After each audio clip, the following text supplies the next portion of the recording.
Evening all, how are we all doing?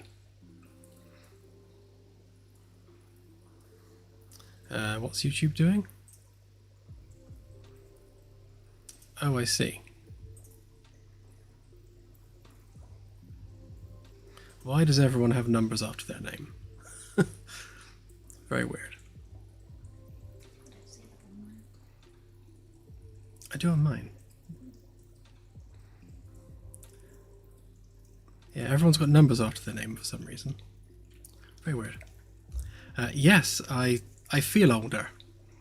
I feel about 5 years older in 24 hours. It's very weird. I think I need some lovely fizzy water to de-age me a little bit.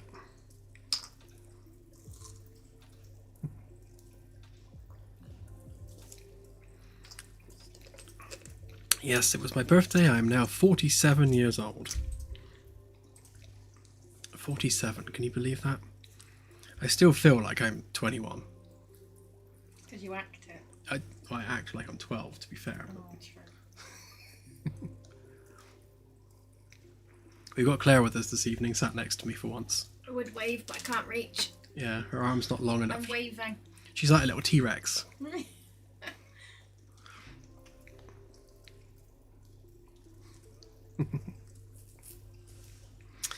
Anyway, what are we doing? So, I was having a think about our roadmap and the things we need to get done in preparation for early access, and obviously I need to stick to the deliverables that we have per patch. We don't want to mess with that. But I think every now and then on streams I'm just going to go wildly off tangent and just do something crazy. And I really want to try out a couple of ideas I had for shuttles, and I was thinking about the Caravella and how we can have multiple ships in the same game, or like when we spawn in an Admiral's yacht, how can we have one flying alongside the Magellan? And all of those different things require the same basic core system, which is the ability to transition from one ship to another. So I figured I'm going to have a crack at that this evening and see how far we can get with it. So I won't be designing a shuttle, it's just going to be a box that you can get in and out of, but we'll do the mechanics and the code for it and see how we get on. So without further ado, let's have a go.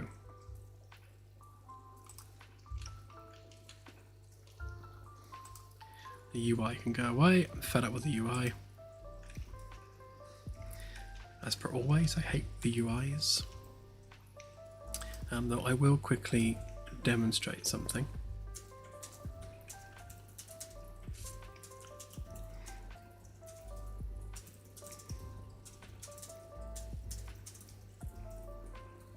Yeah, that's exactly what I had in mind. A flying brick that we can experiment with.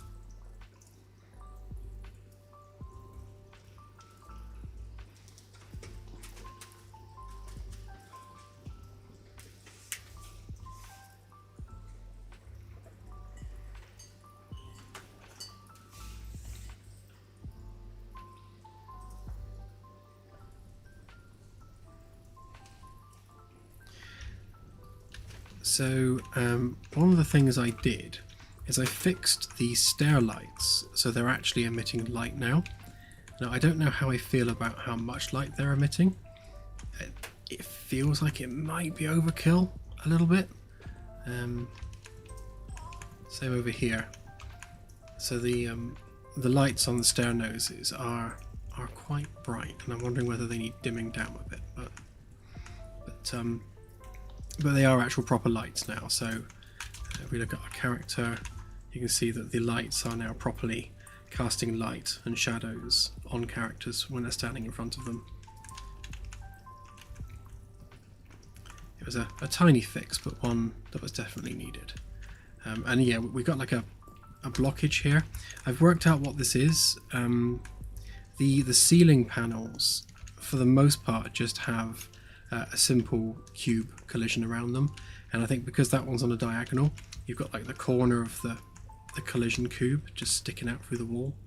It's an easy fix, so we'll sort that out for the next build.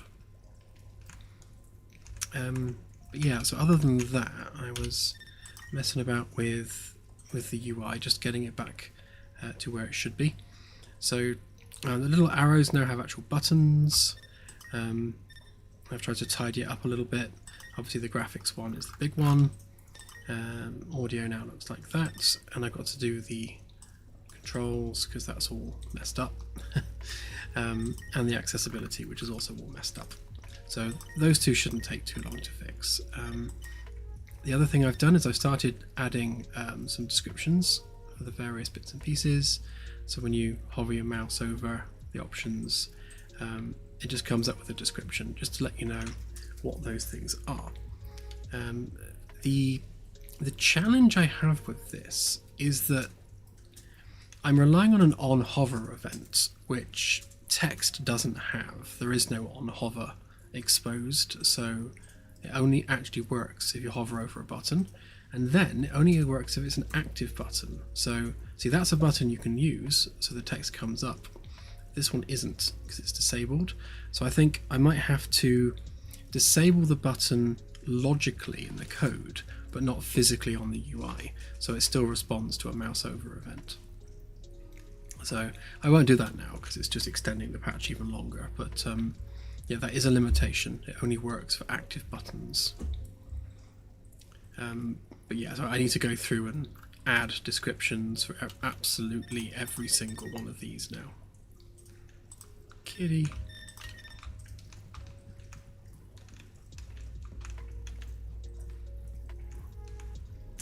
Yeah.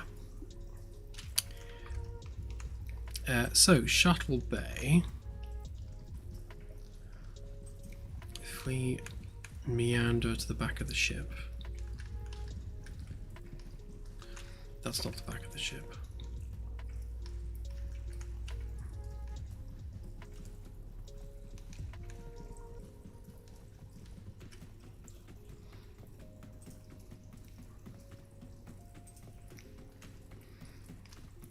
So we take the rear stairwell, the back of C deck.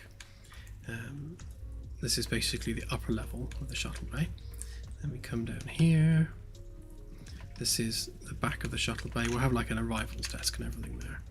And then you've got the airlock here into the shuttle bay proper, which is currently blocked by a bunch of geometry for some reason. I'll fix that. Yeah, so we'll start sorting that out. I'll sort out some of these lights as well so that we can get down here properly. So it's a little bit of a trek down to the shuttle bay, but it's not a million miles away. So I suppose the first thing we need to fix is the collisions, and I think it's probably this. It's probably like some of these ring mount bits at the back, engine mounts rather.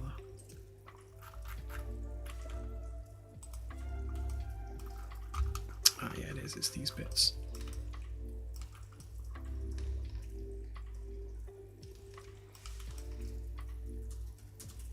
Which is a slightly awkward one because it's all one single face.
cylinder for now, I think. The engine mounts at the back still need a lot of work. Ultimately, I want to take the curve of CDEC and then mould that curve up into an engine mount. And then we also need to make sure that we have the stairs properly aligned so that you can get up into the engines. But that should at least give us room in the shuttle bay.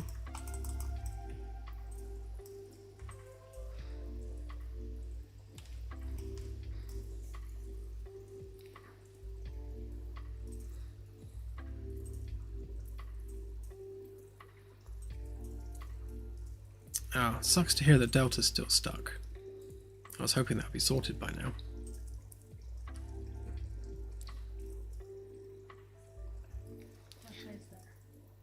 Are you there, Delta? Sorry, Delta, I can't see you.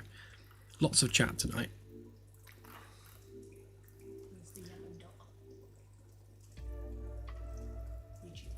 Oh, I see, I see. This is that whole names thing. I'm relying on Claire to pay attention for me tonight. Me? Pay attention? Yeah. That doesn't help. Right? I'm Delta. No, I'm Delta. So's my wife. Yeah, that's what I said. Yeah.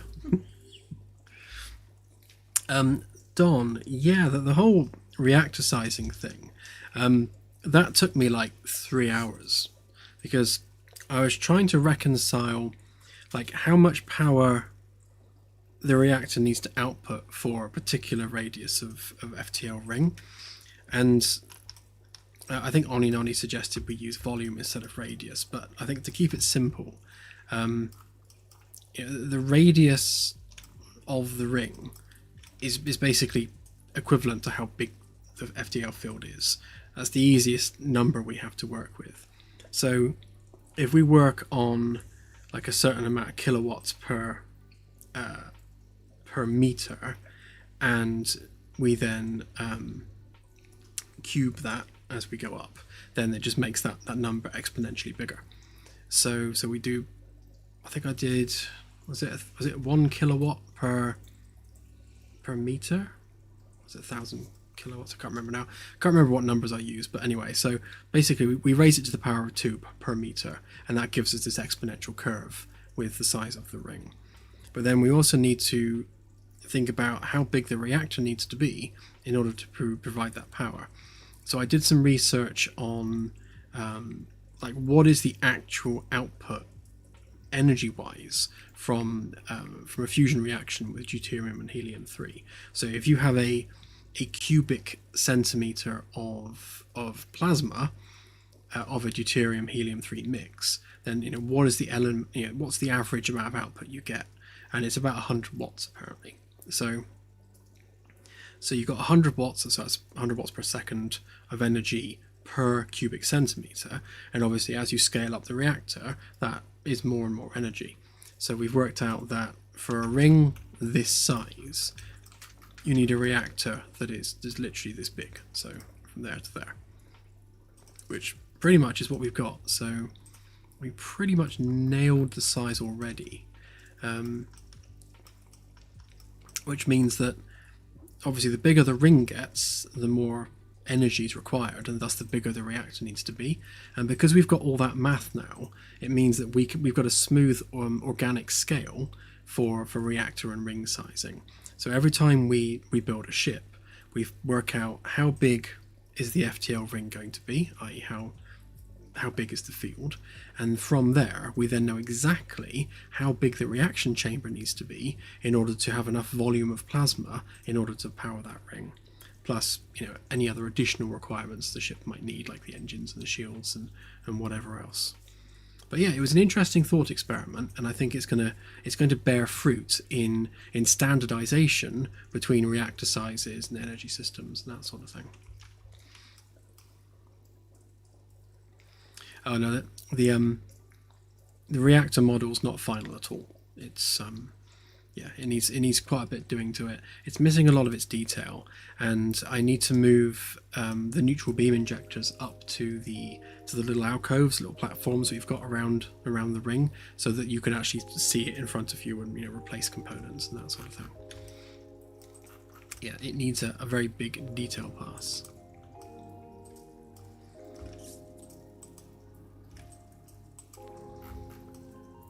Now, what I need to do is, in order to re-export this, I need to remind myself of what I actually exported in the first place.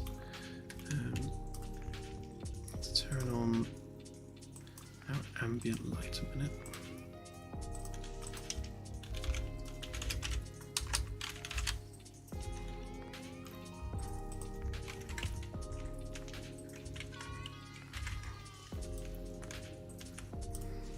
I exported, yeah, so all of that as one solid mesh, which I'm kind of regretting doing now. It was only meant to be a temporary solution, but still, it means I have to re-export the whole thing every time, which is less than ideal.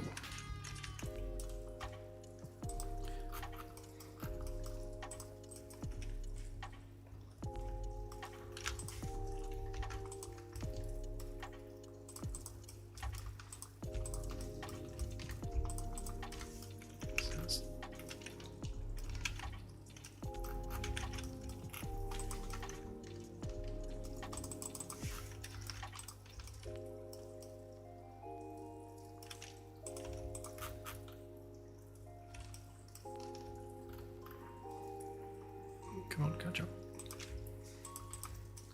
Right, I think that actually might already be everything.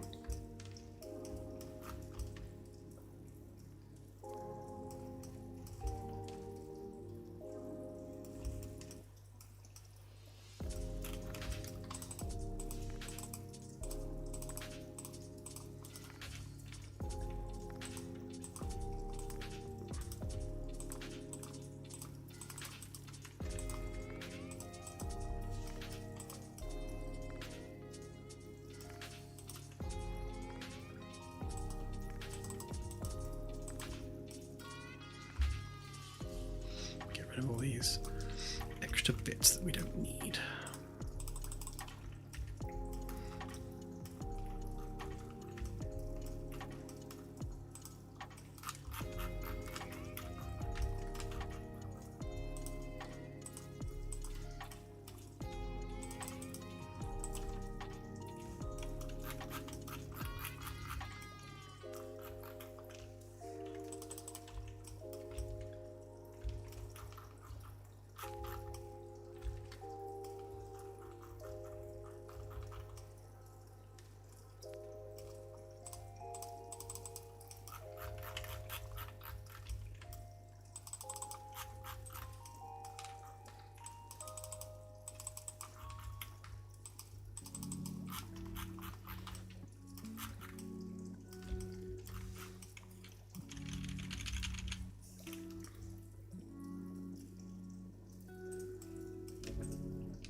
Close enough for now.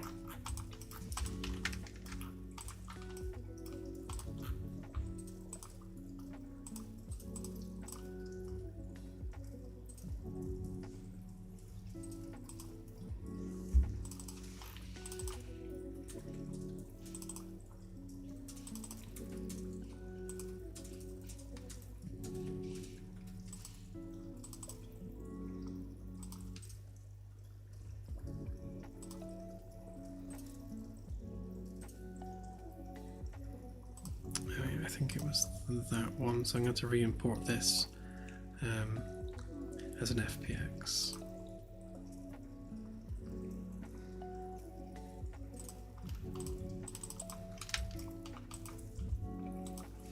Obviously a lot of this geometry is very much non-final.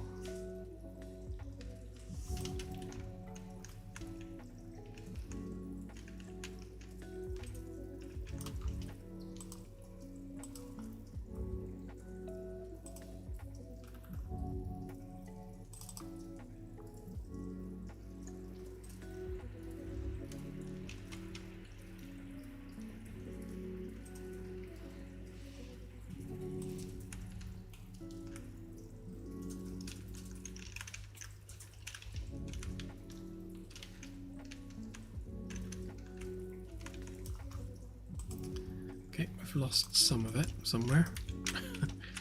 Why have we lost the top of the engine? Right, I should at least clear up this bit.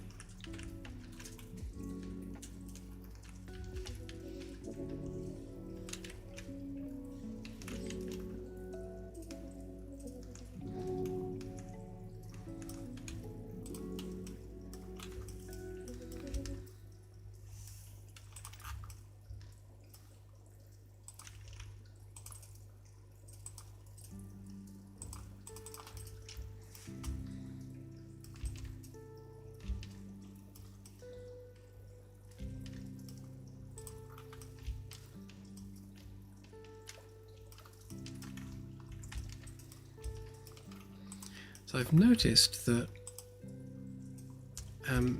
when you export as an FBX, it's a lot more picky over non-perfect geometry. The OBJ file just sort of imports fine, whatever. If you've got a few overlapping vertices, it doesn't care. Whereas the FBX definitely does. Let's just component that up a sec. See if we can figure out what its problem is. So it doesn't like the top of the engine, so let's just do a bit of a fixie poos on that.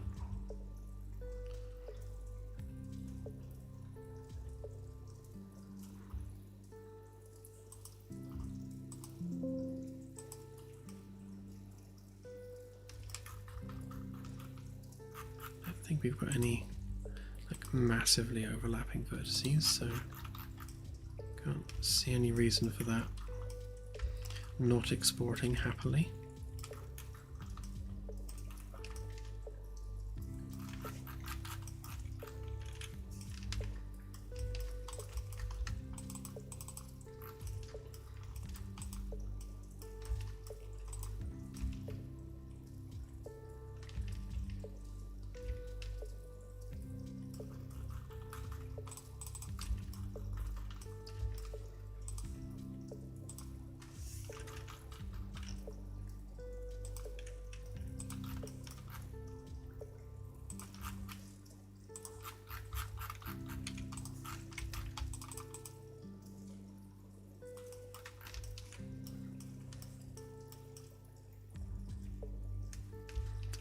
Tempted just to slice that down the middle, to be honest.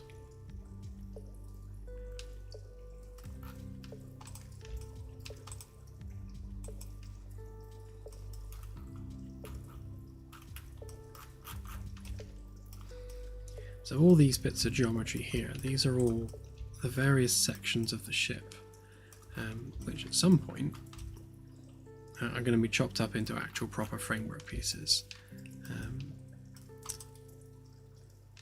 But I don't think it's happy with some of these segments. So that, yeah, so they're identical.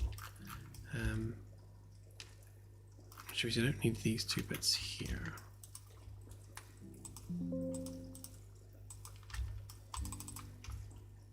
Again, let's just make sure there are no weirdly overlapping vertices.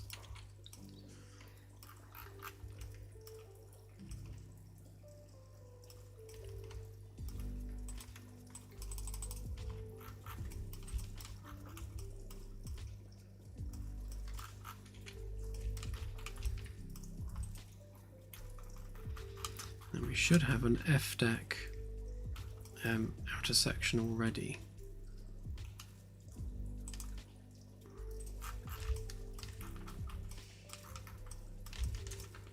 Yeah, we do, which would be this bit. So we've already got that, so we don't need this bit.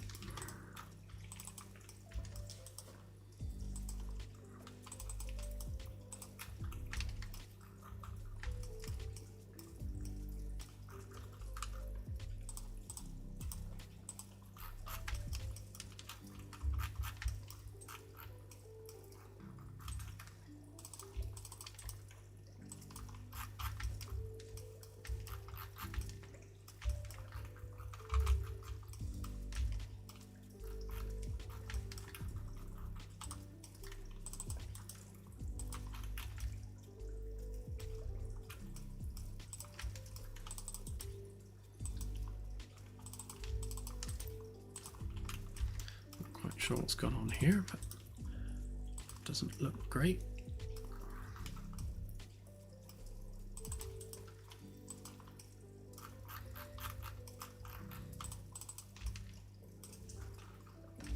Oh, I see what's happened. So yeah, we had a straight cut through there, but that cut doesn't align with the underlying geometry, so that's why it's gone a bit weird. Let's see if we can figure out where it's overlapping.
Oh, I see what's happened. So when this face has been extruded, it's kind of extruding negatively on this side, which is when it's overlapped in the middle.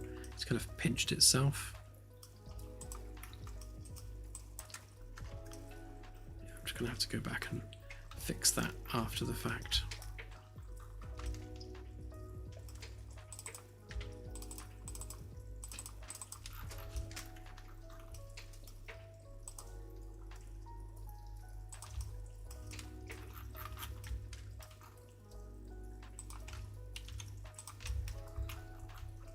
Just do that for now.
It's a fair point, Firstus, but in order to make a shuttle, we need a shuttle bay, which we have, but we can't get into it.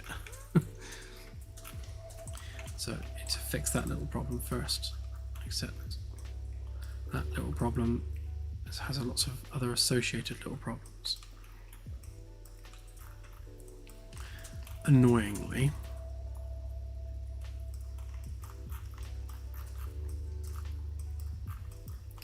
I might just leave that like that for a minute. This will be why it wasn't exporting very happily, I expect. It's because there's a bunch of duff geometry messing everything up.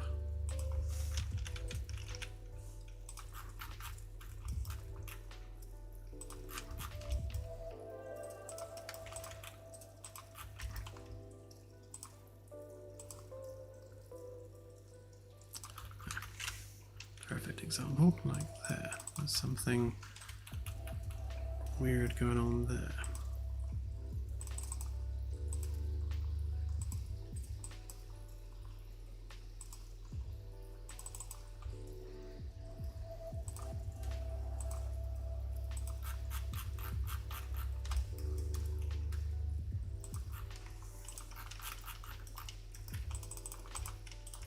This is what happens when you extrude things and cut through things and try and work with really like thin geometry like this. You always end up with these little overlaps and little messy bits that you just need to come back and kind of clean up manually.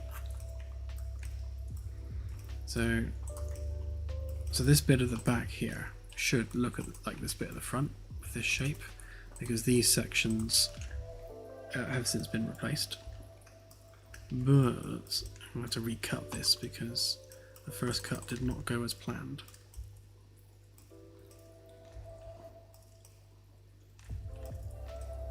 But not to worry.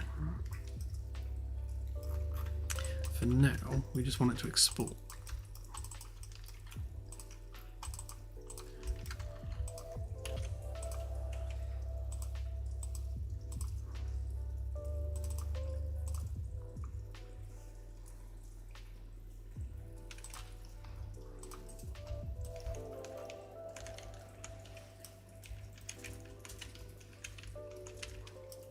So we want the tops of our engines to come back, and the bits underneath as well.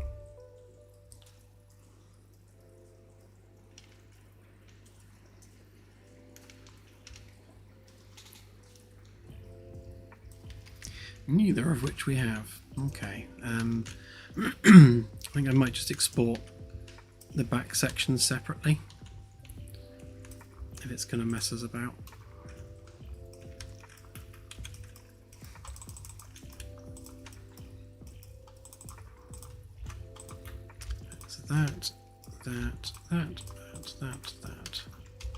That, and that.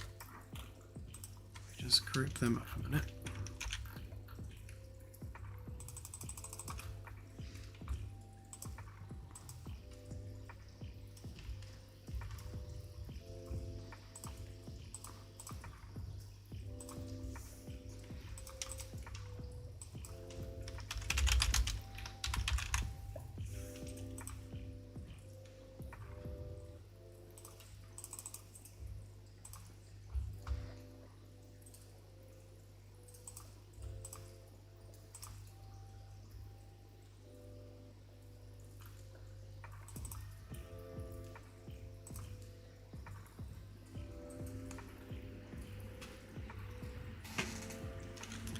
Oh, they very much will, Jason, yes. In fact, I will go so far as to say, not only will it have all these exploded views, it will also have some really cool schematic views as well, because we have a post-process material which does cool things.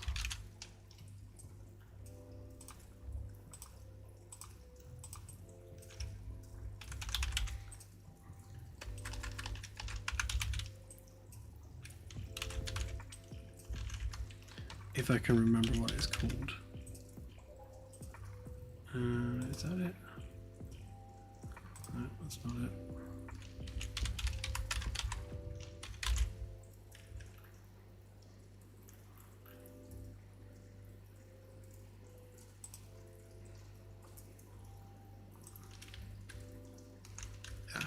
there. So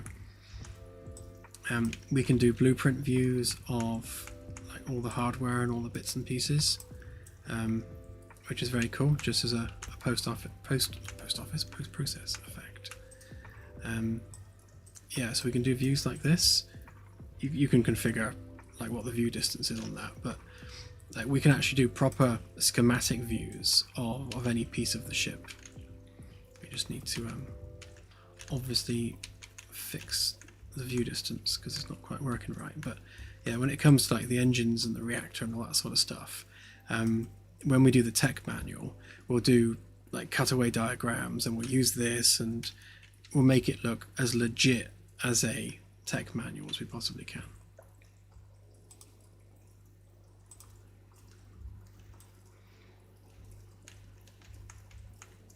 Not sure why it's limiting the view distance on that. It shouldn't have done.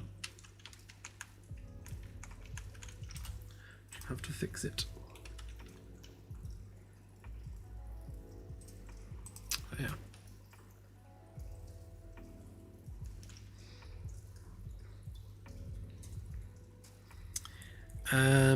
I've been doing this since about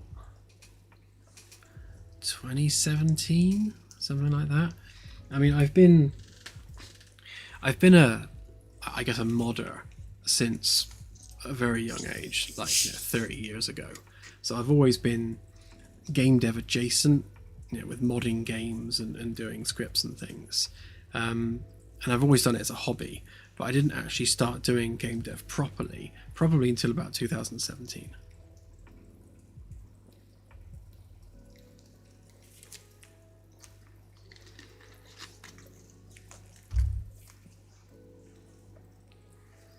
Yeah, definitely, AJ. That would be really cool to have a Haynes manual. Maybe even an actual Haynes manual.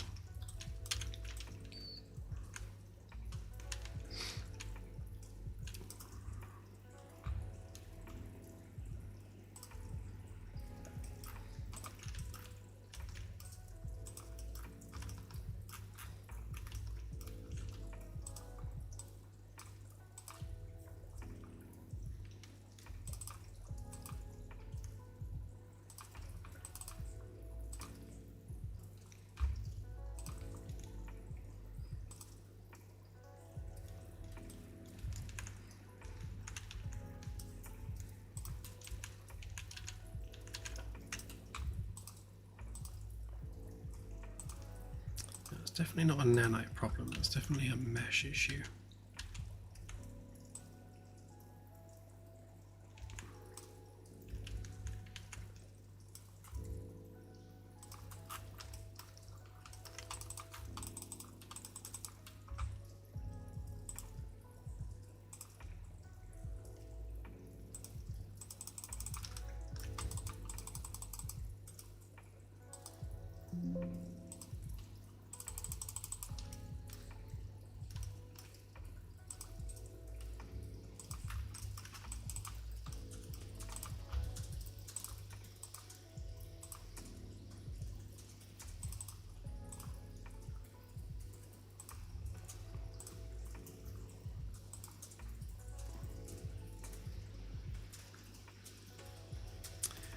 Fire away.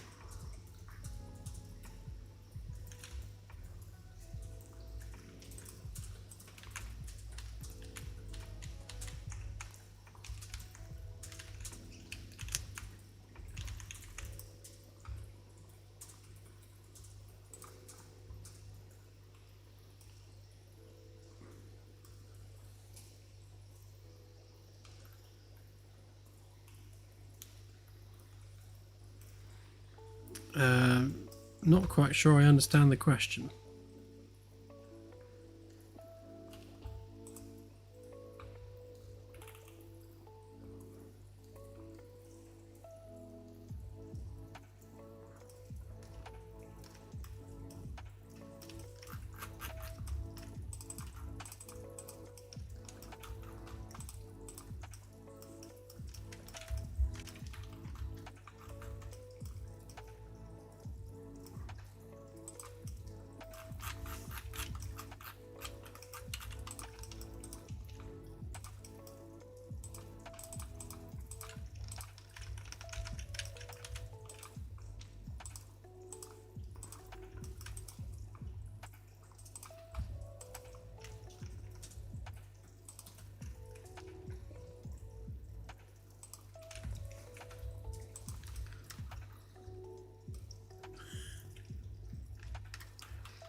Well, that's the strangest request of the day for sure. But yeah, I can't think of a situation where that would fit.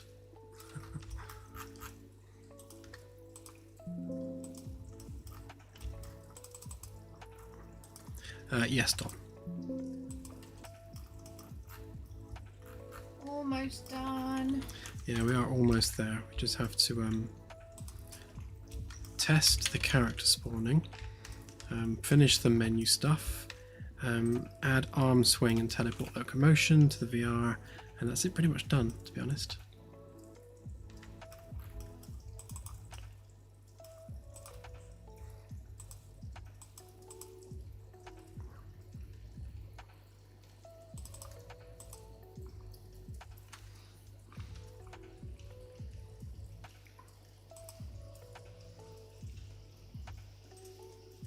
Thank you, Tigric.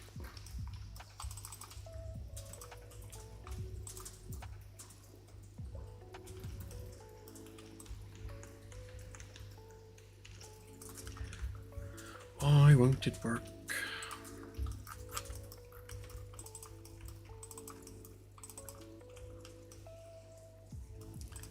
Okay, so why don't we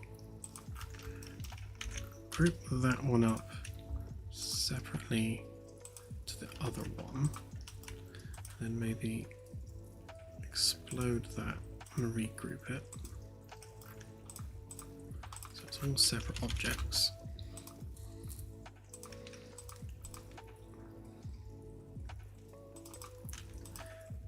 There's something about it doesn't like, and I can't work out what.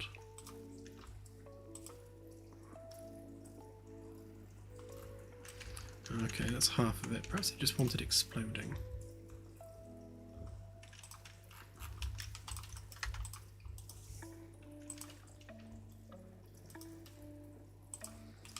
Or perhaps it's this bit that's the problem.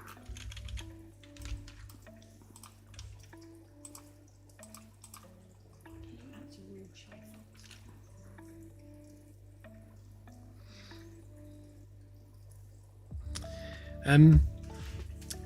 Shy Fox, yes. So there will be a straight upgrade path, pretty much for any piece of hardware in the game. The idea is from physical engine components all the way to individual wires. We'll have a set standard of materials, and then as you explore the galaxy, you find better materials, better ores, better minerals. You can then 3D print better components for your hardware using the things that you've discovered. So you could have a cable that is lower resistance, higher tolerance to wear. So that's an immediate upgrade path for the wiring on the ship. And the same with like capacitors. You could find a material that makes you able to build a higher capacity capacitor that overheats less and that sort of thing. So that there's going to be lots of elements of technology which will just naturally upgrade over time simply by exploring and researching new materials, which is what the Materials Science Lab will be for. Can't remember whether I exported that, so I shall do it again.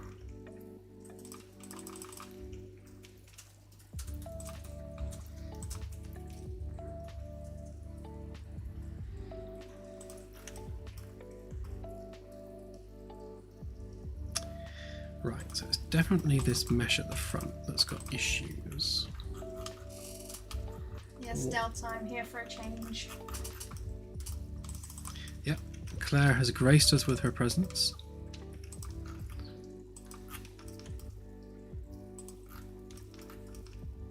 It is a rare pleasure.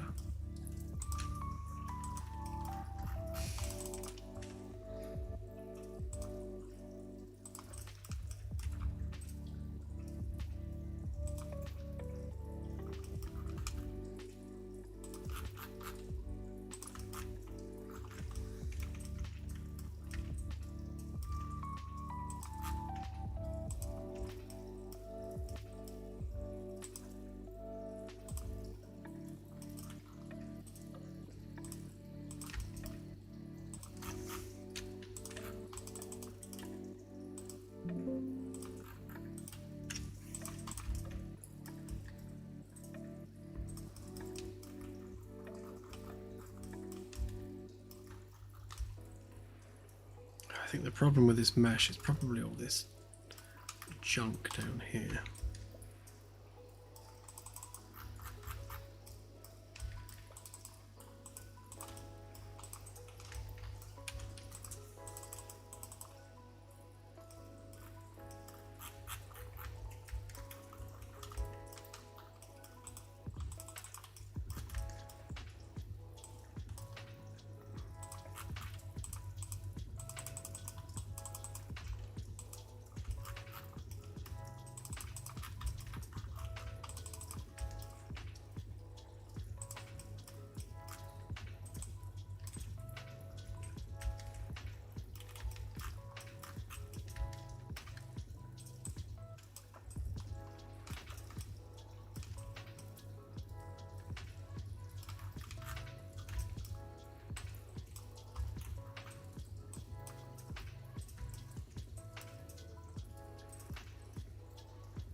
It's one of those annoying occasions when you end up fixing things more than you do creating. But I think we have found the problem geometry, so hopefully we can just repair these faces. We should be all right.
Okay, we know about that bit. We'll ignore that bit.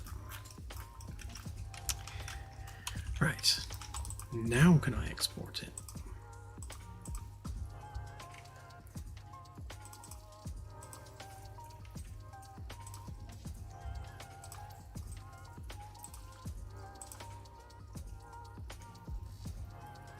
No.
Claire's like trying to open.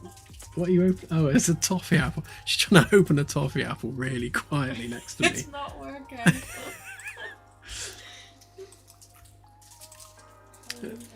Just bite the bullet. Just rip it off. It's gonna take a while. It's stuck.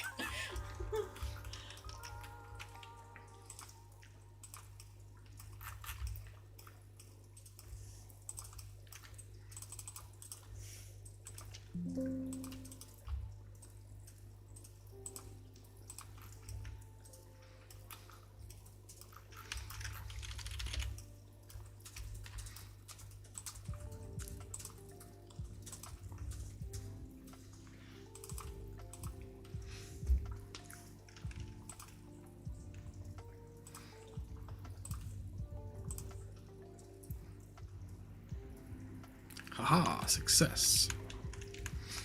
Yeah, so the FBX format was obviously really not very happy with the trash geometry around these edges.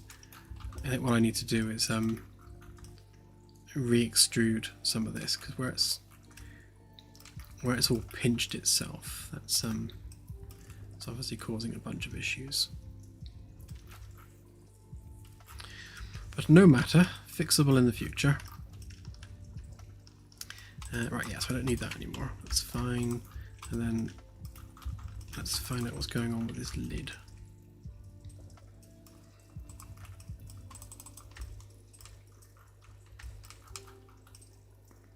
It actually is a confusing one, because I don't think there's no weird pinchy geometry on this at all.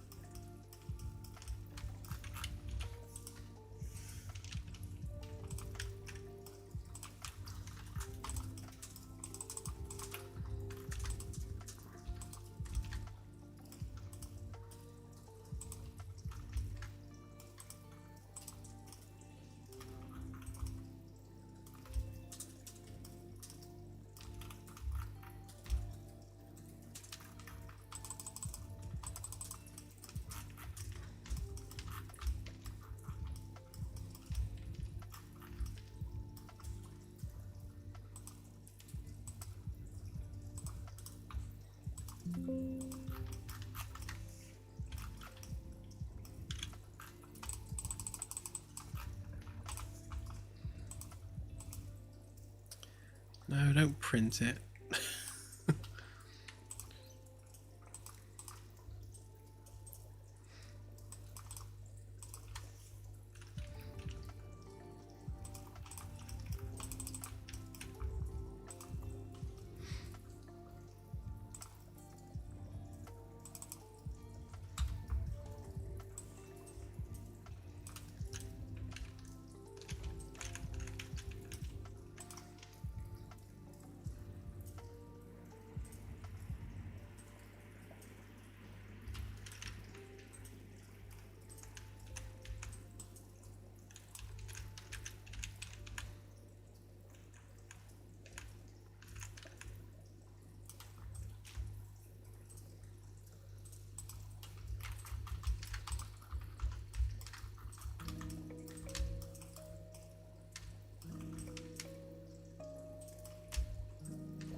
What's going on there?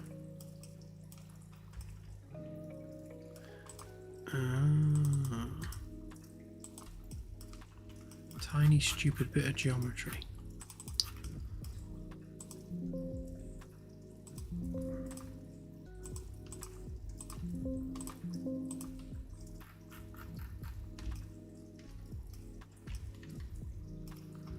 And there, by the looks of things.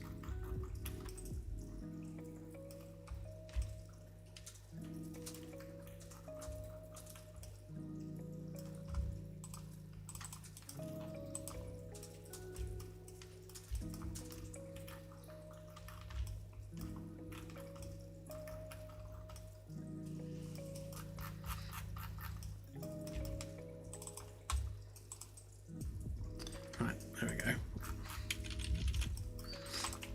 Right, so now it should be happy to export the engines.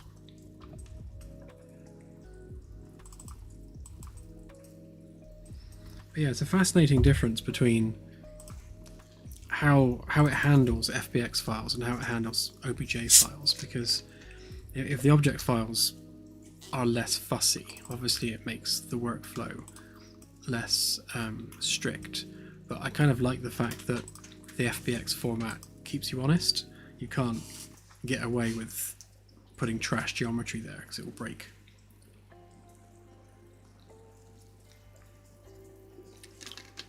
Not that that fixed it, to be fair.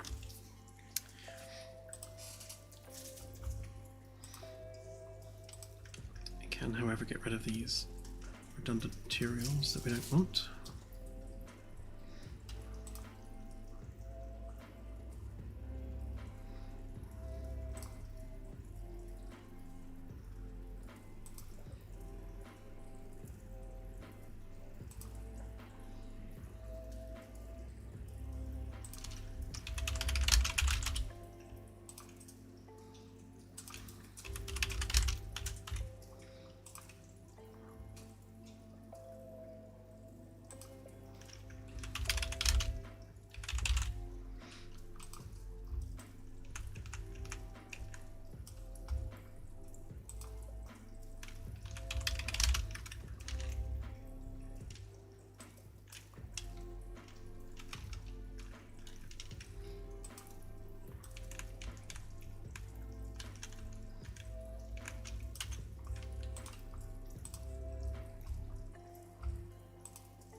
I do want to add lots of Easter eggs, I think. Well, there are many. there are many Easter eggs we could add to this, which would be very cool. Obviously, in some areas we have to be careful what we add, but yeah, I think there's a lot of scope for some very funny Easter eggs. And not just Easter eggs, but also xenomorph eggs.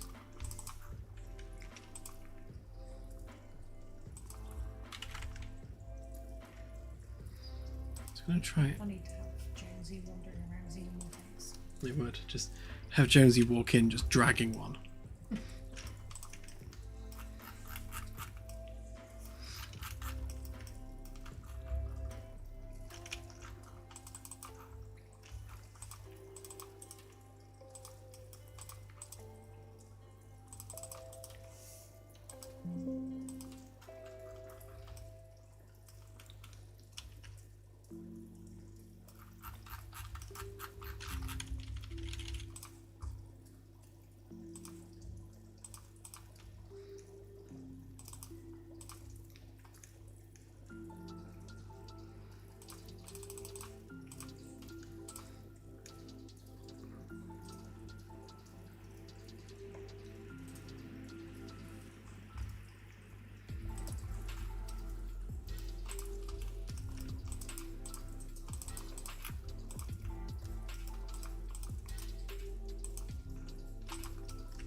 trying something a sec.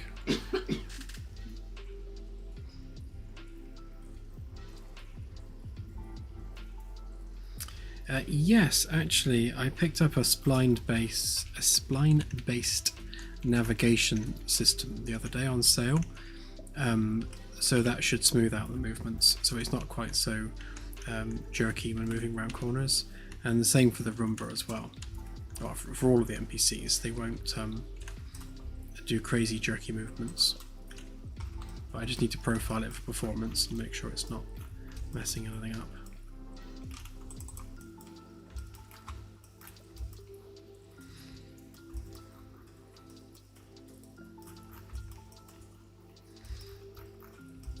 Okay, so we know the bottom bit of the mesh is fine. It's just this top bit that's not behaving. So somewhere on here there's a problem.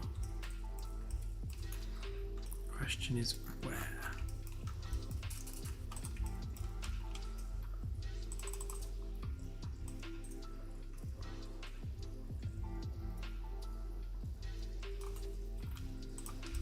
If I make that bit and that bit separate groups.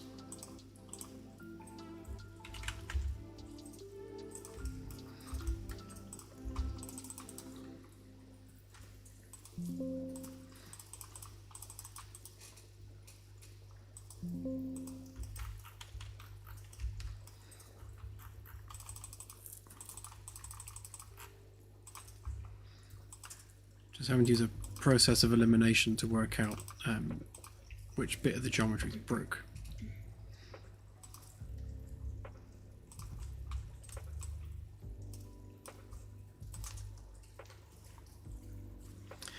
Which is not something I planned on doing this evening, but SketchUp's thrown a bit of a spanner in the works there.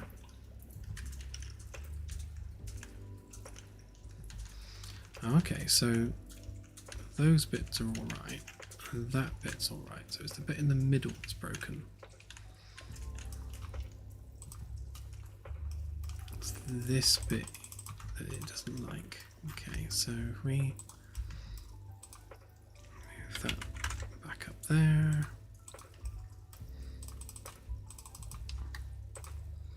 move them back down there.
Okay, great. Almost there. Just need to work out what's wrong with this now.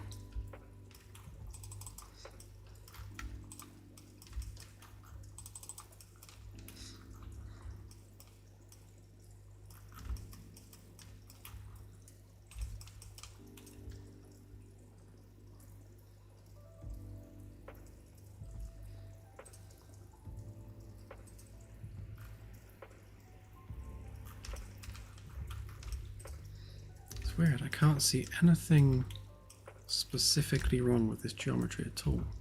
Ooh, other than that, what's that? What's going on there? That can't be normal.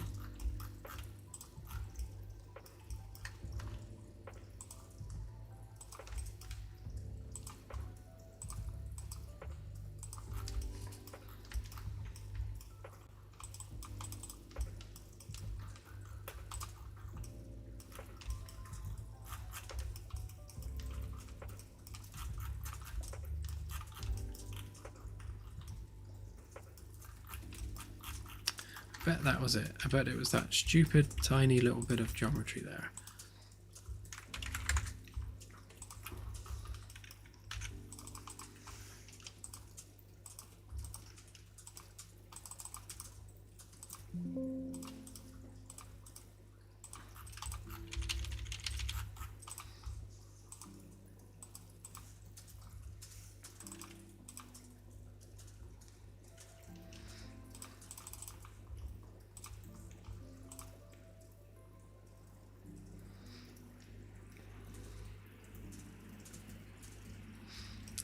No. Alright, wasn't that.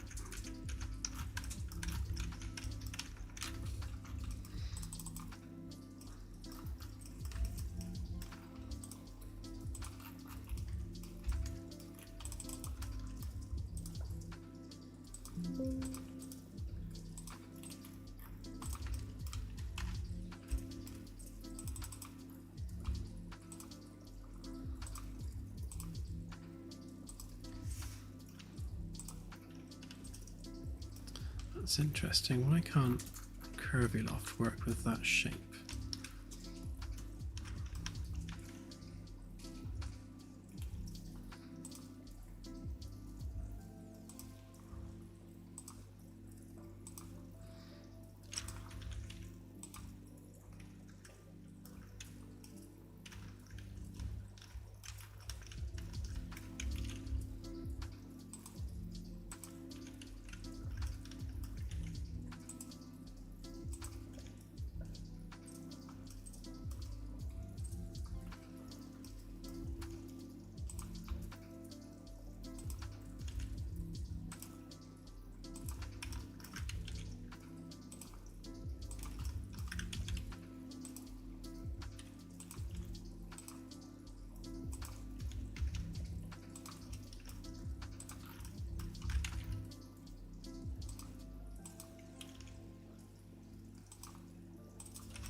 Huzzah. Okay, so there was something seriously wrong with that, whatever it was, but it's now fixed, so yay.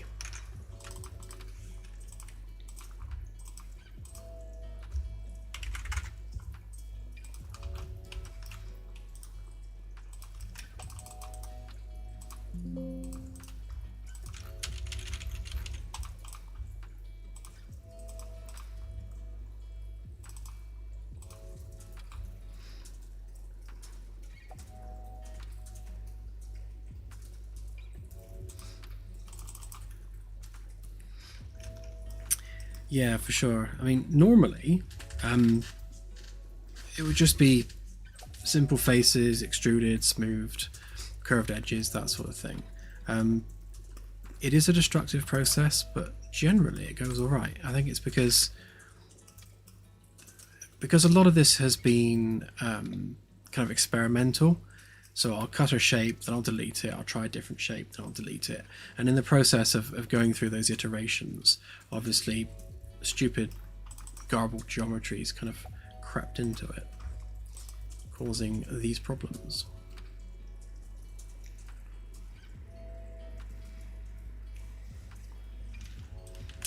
Right, finally, there we go.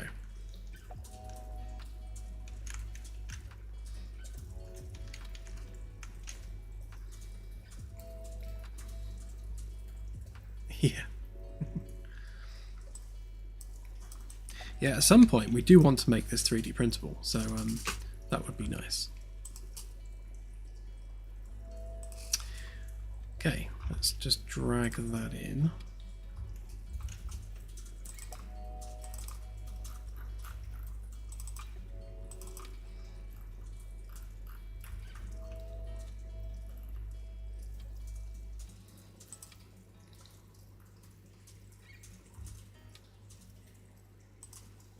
Where did I even put it?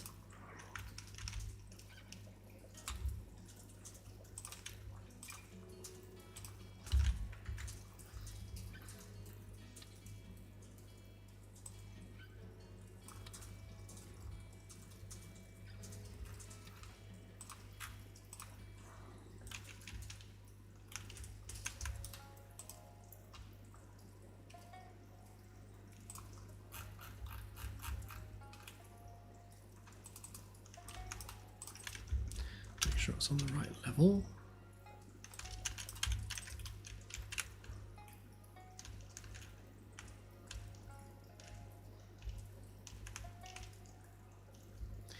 Right, so after all that messing about, we should now be in a position where we don't have any geometry imposing on the shuttle bay.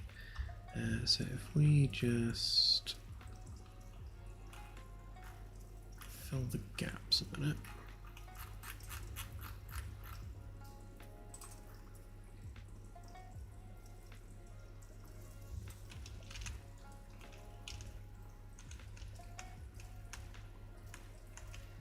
What are we missing? It should be D-deck sheet, I believe. That one, yeah. Of course, these need fixing as well. So when we upgraded to Unreal 5.6, a bunch of the meshes, for some reason, got corrupted. And re-importing the mesh doesn't seem to clear the corruption. So I actually have to delete the mesh itself from the engine and re-import it properly as a new file, which is why some of these edges are all messed up. But it's low on the priority list at the moment. But that is another job that needs doing.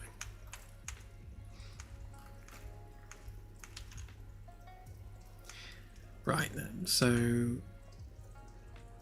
we have a shuttle bay. The shuttle bay has a roof. We've got some air holes.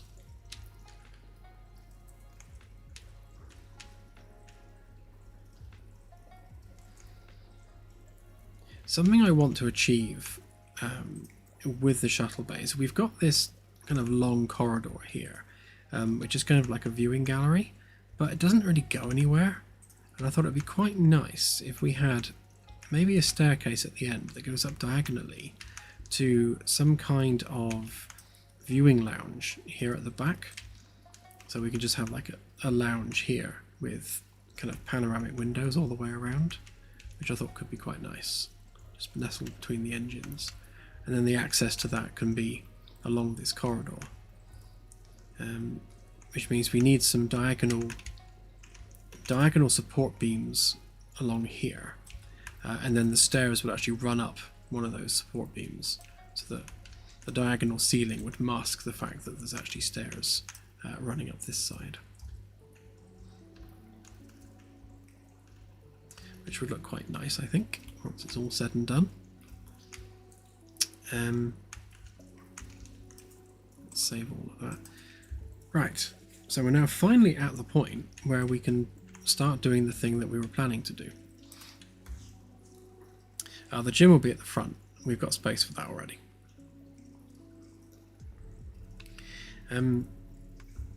So this is going to be... Oops, dropped my water.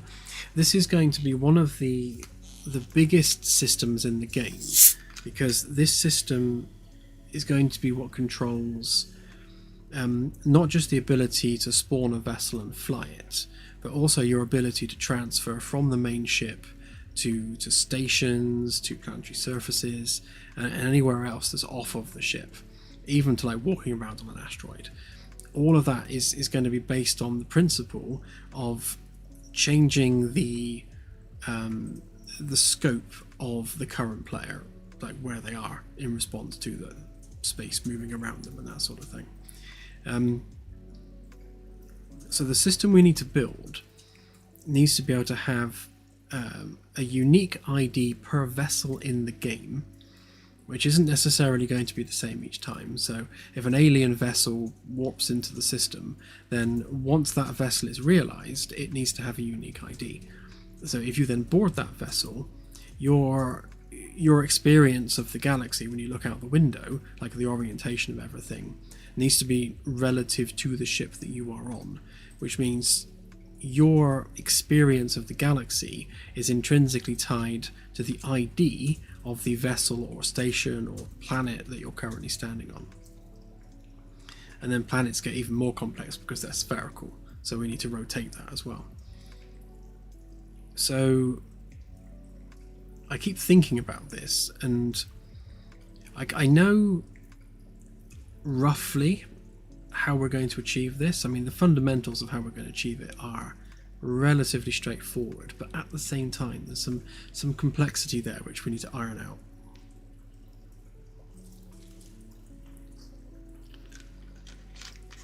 out. Yes, Anasi, underneath. So the main shuttle bay is just going to be transport shuttles and repair vehicles and that sort of thing. And probably a big shuttle for transferring vehicles to planetary surfaces. The refinery shuttle bay is going to be under here. So you may notice that I've got floors on here already. So this floor in particular is going to be the refinery deck, and there will be a shuttle bay around about here where you fly in the mining ship. So that's just going to be a slightly bigger than a shuttle utility vehicle with like a mining laser on it and storage tanks and things, and that's where you'll park it, just there. And then all around this deck, which will go in a circle around the central column, that's going to be the refining hardware, the storage bins for the different elements and that sort of stuff. And then we'll have the reactor core going down this vertical shaft here. So where you've got the reactor there, the actual power feeds for the FTL and such are all going to be going down vertically down here. And then we're going to open up, we're going to open this up kind of Star Wars style, so you'll be able to kind of look down this huge shaft and you'll see like the bottom of the reactor going all the way down to the bottom, which will be quite cool. Quite the visual experience, I hope.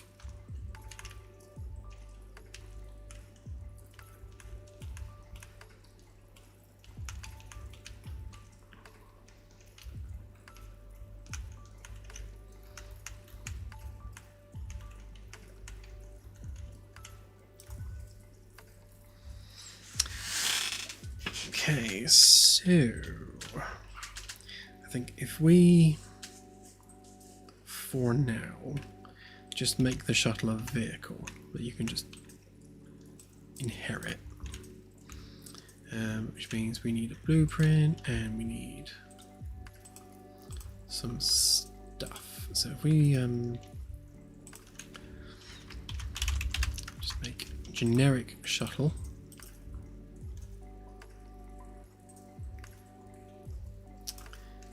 Yeah, I'll just make this, I'll make it a pawn for now, so that we can inherit it. The final one won't be a pawn, but this one can be for now.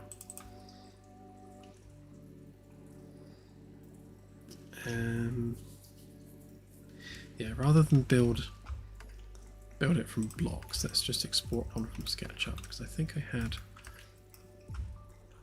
a shuttle here somewhere.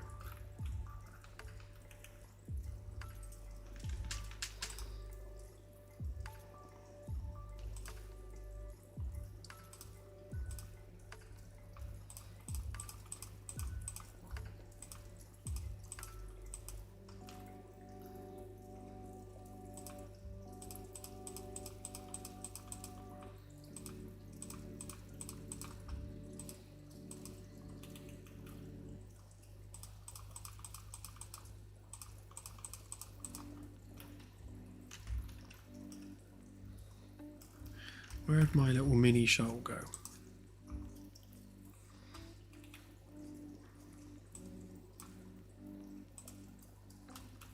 Ah, there's one. So obviously this is super high detailed and completely production ready.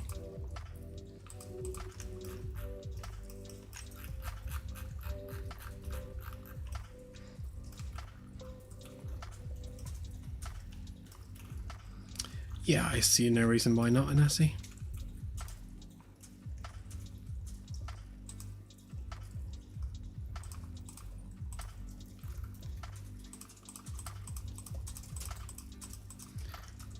As far as the game engine is going to be concerned, the shuttles are vessels in their own right, so there's nothing different about them versus the main ship. They're just smaller.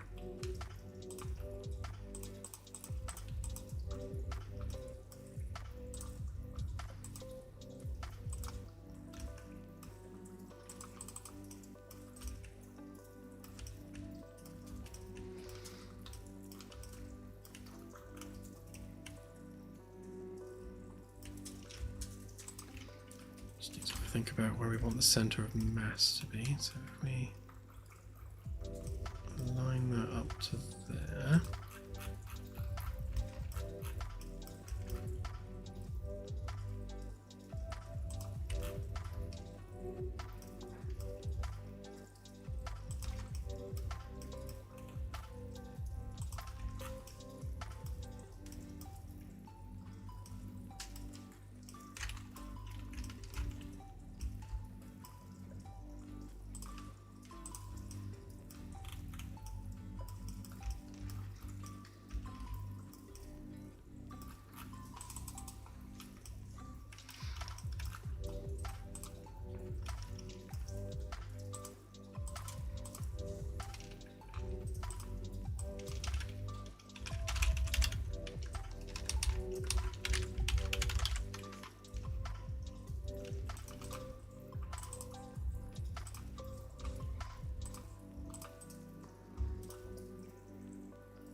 I'm not even going to give it a material. It doesn't deserve one.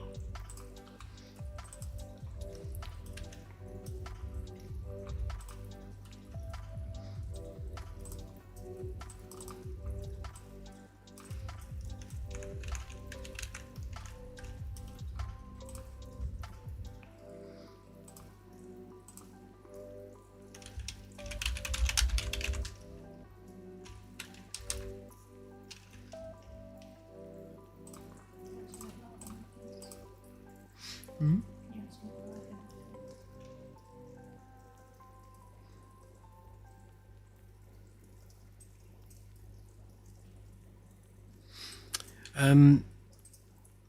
Now I know that the poly count, if anything, is higher on proper assets.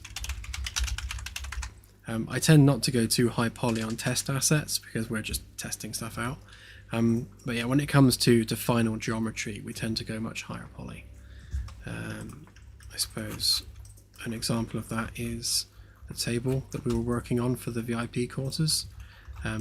This is fairly high poly. I mean, it's not super high poly, but it's higher than we'd normally use.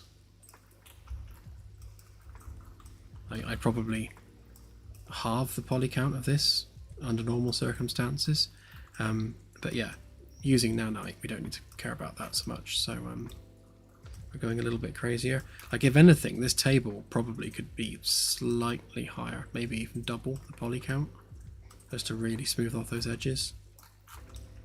The chairs are placeholders, they're not final.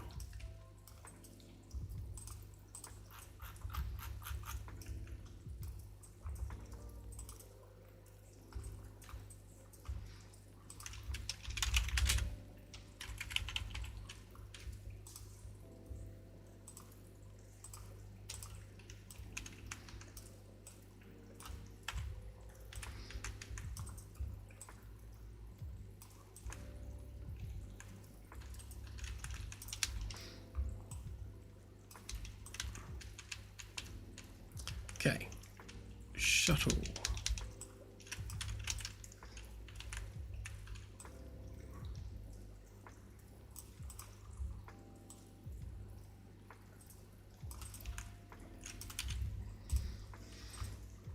Right, and then we should be simulating physics on all this.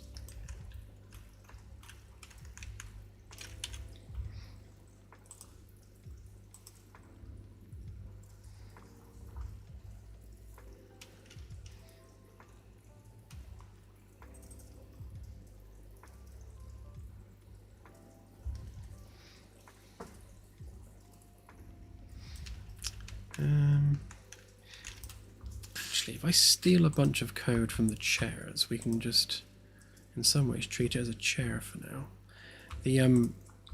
The final version of this is that we want to teleport players into the shuttle, and then have that as a static interior.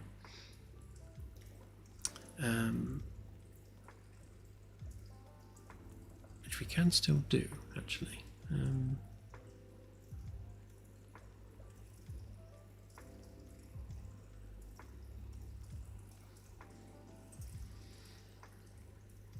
Just racking my brain a sec. So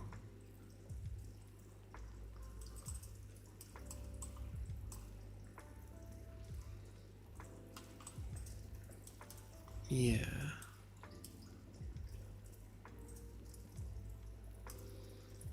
So when we issue like pitch, roll, and yaw commands, obviously we want that to be relevant to the ship that you're on.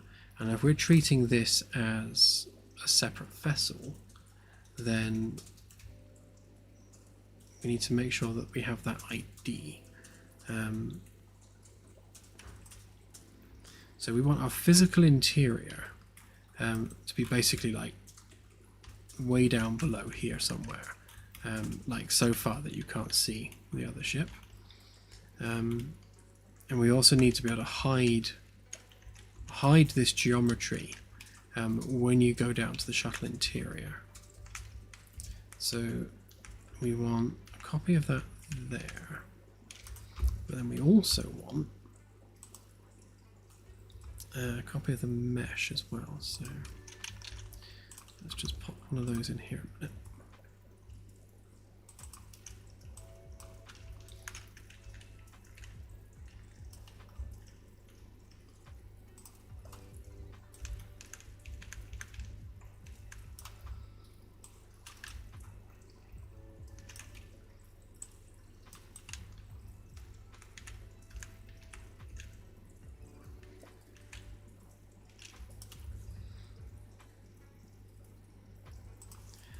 I need to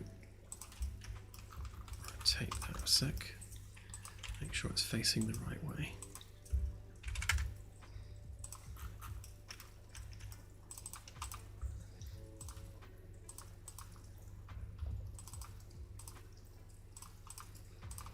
Otherwise it'll be flying sideways. We don't want that.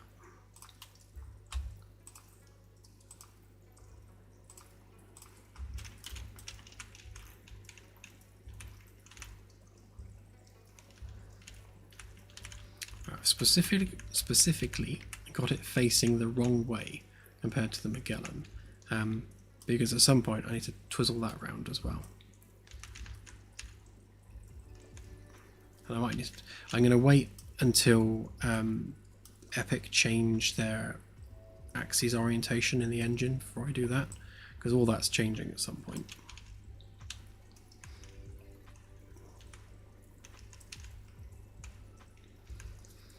Right, so if this is our static interior, then basically if the player is in the shuttle, i.e. down here in its static interior, then what the player sees outside needs to be relative to this shuttle as a ship in its own right. So what we'll do then is we'll just teleport the player down when they enter the shuttle here. So we'll have like a trigger box there for teleporting the player down. We also need a proxy for the shuttle.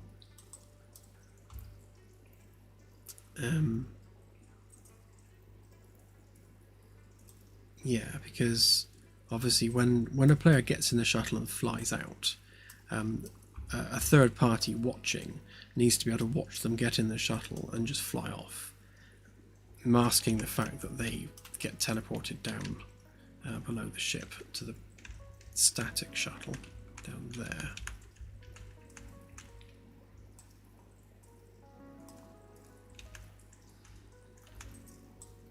Okay, so we need...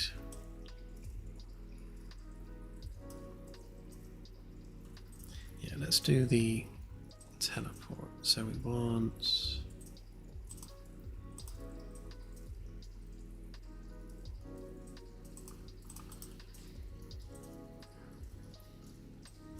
I'm literally winging this off the top of my head, so we might make a few false steps and a few errors, but we shall stick with it.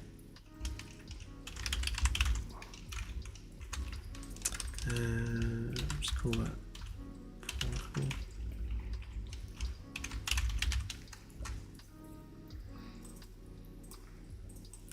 Right, so we want basically a mesh there that when the player hits it, it teleports them. Now, on the final version of this, we'll just do a seamless portal in the doorway, like the game portal. It should be completely seamless. But for now, we'll just have a teleport cube of some kind for the testing purposes.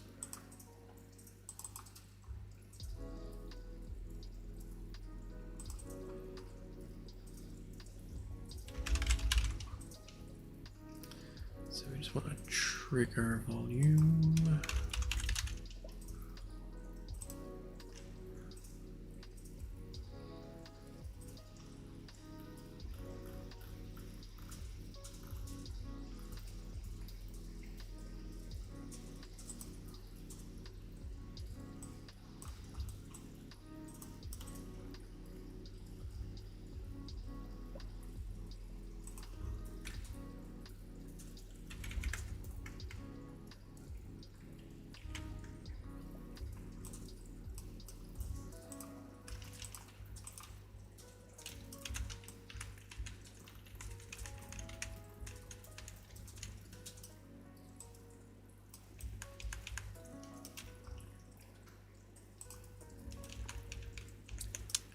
So if we make that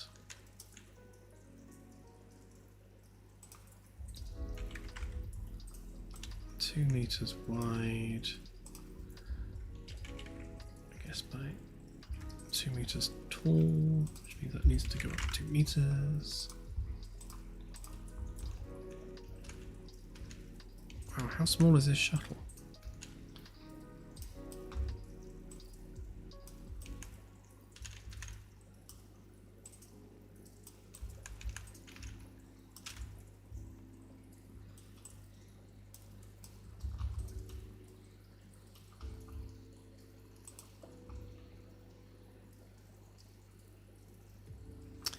Oh, that's the radius, right, okay. Makes more sense.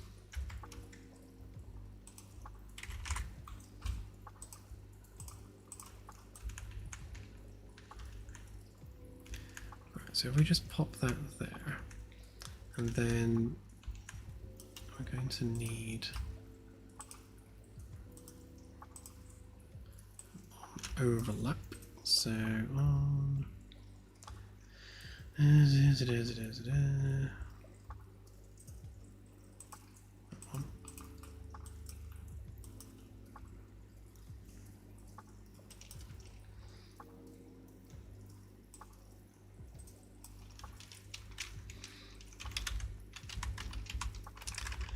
Assets.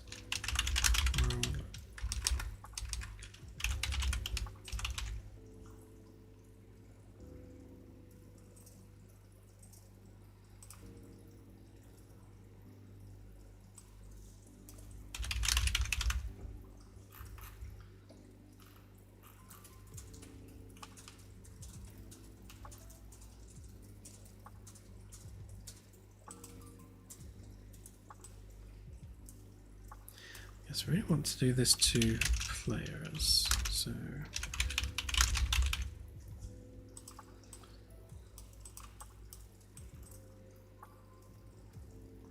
right, and then we need to know specifically where this particular teleporter is sending the player.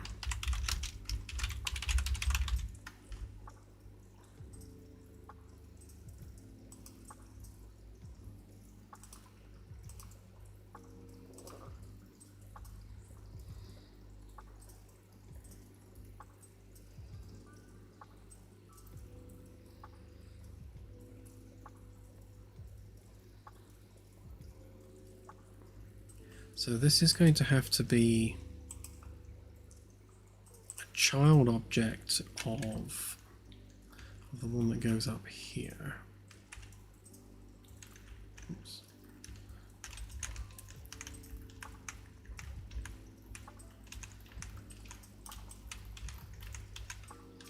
In fact, let's just test that for now and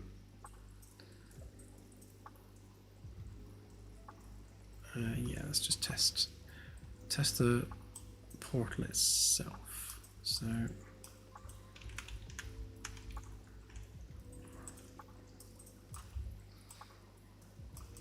if that says entering the ship, I guess we'll do it there.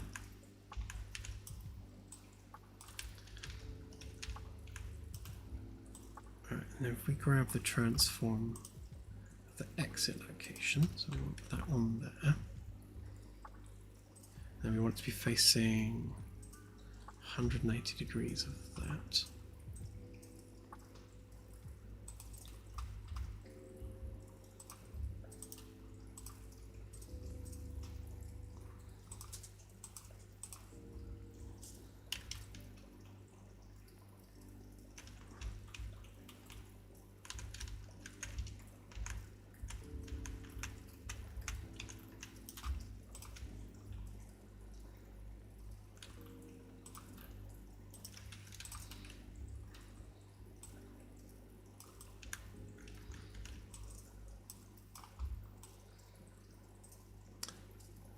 So yeah, so if that's where we come in, then we want to move the player slightly forward of that so we don't re-overlap upon emerging. So if we take a copy of that and move that back there.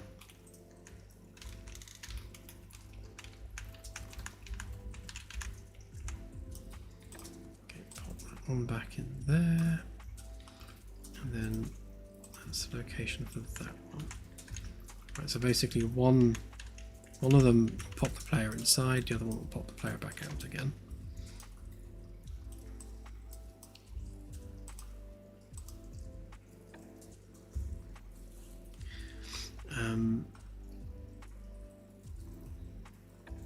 Right, and then we need to grab our transform.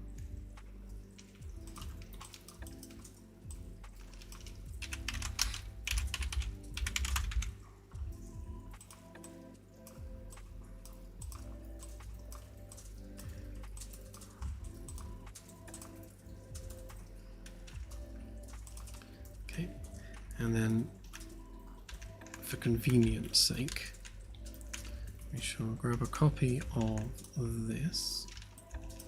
We'll copy it up into the conference room so that we can immediately teleport back and forth for testing.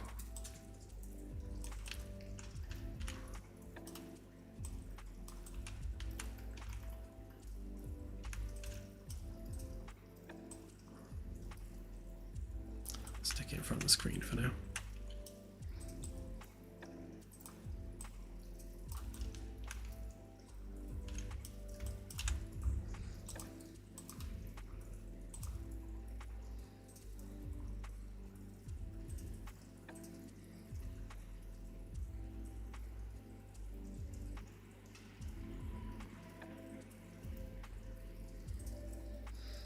Yes, Anasi. So the ship that you see as a proxy flying around will have the teleport stuck to it. So as that proxy ship moves around, that's basically where you would enter that shuttle, and it will teleport you down to the static interior, hopefully seamlessly, so you don't notice that happening.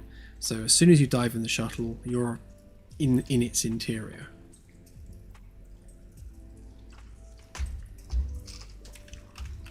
Right, so that should take us to there. And then that should take us down to the wrong place.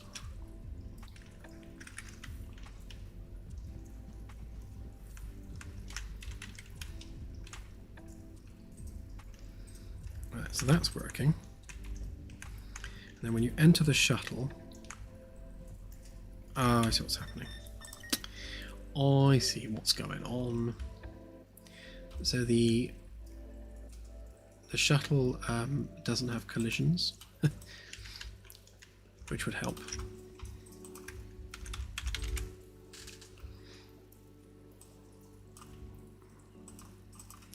Let's do a complex collision on it because it's going to be a complex object. And then also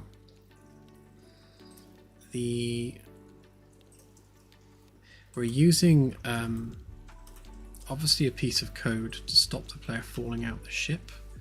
And let's disable that for a minute because that's messing with our location. So when we transition the player to a new interior, we need to change the code that's checking to see if you've fallen out of that object or not. Which would be, I think, on the pawn itself, if I remember rightly.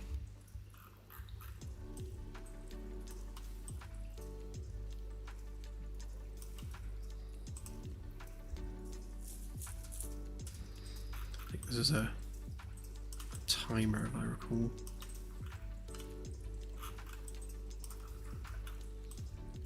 Yeah, that one fell off ship check.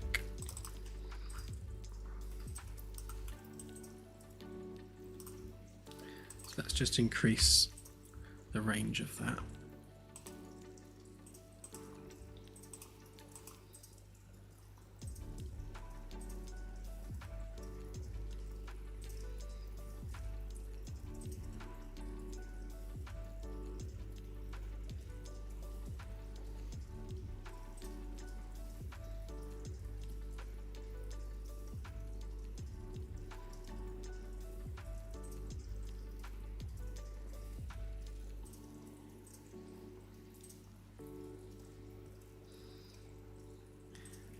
Yeah, when it comes to artificial gravity, the system we're using is basically using the mass energy equivalence principle, where if you plow enough energy into a system, then you create virtual mass, which in turn creates gravity.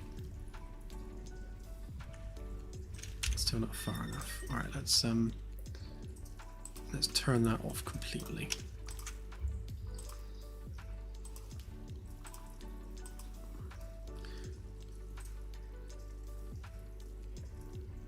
It's an example of how the systems are intertwined. So just teleporting the player into a new interior is not enough. We also have to fix the optimization code at the same time to make sure that we are then referencing a new deck location off of the Magellan, because we use deck by deck optimization. So if you're on a deck, it disables anything below a deck that you shouldn't be able to see. But of course, if you're not on the ship at all, then that's a whole other layer of optimization. So if you're not on the Magellan, then nothing from the Magellan should be rendered. Okay, so we teleport to there. We should be able to just walk straight onto the shuttle like that. So we're now like not on the Magellan anymore. And then we should be able to walk straight out again like that. Now obviously this is not seamless because you can definitely tell what's going on there, but that's kind of in principle the way that's going to work. Obviously the door will be closed when you're on the shuttle. But the key to this working is this object in the shuttle bay is the dynamic object, which its location is driven by an invisible proxy ship, which has collisions and flight characteristics and all the physics for flight. And this here is just like a hologram of where it would be, but also obviously includes the teleporter.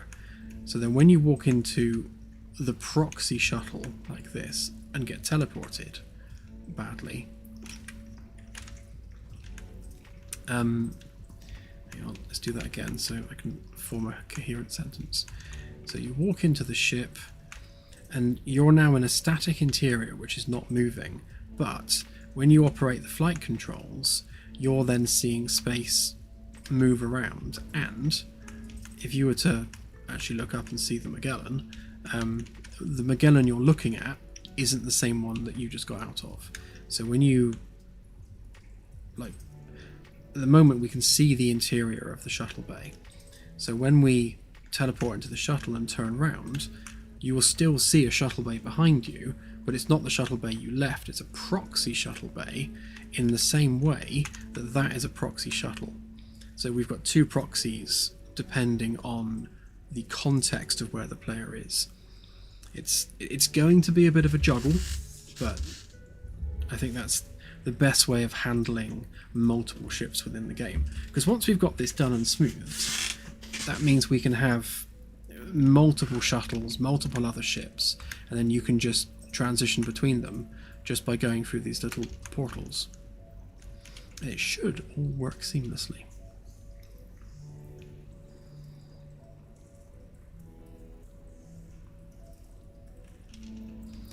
So yeah, so once the shuttle is in the shuttle bay, then we will tie it to the main vessel, or even more than that, once it's within the FTL field. So it doesn't need to necessarily be landed. You could just be parked out. Oh, there's no collision there. You could be just parked like underneath the nacelles and still be dragged along when the ship goes to FTL, because you're within the FTL field.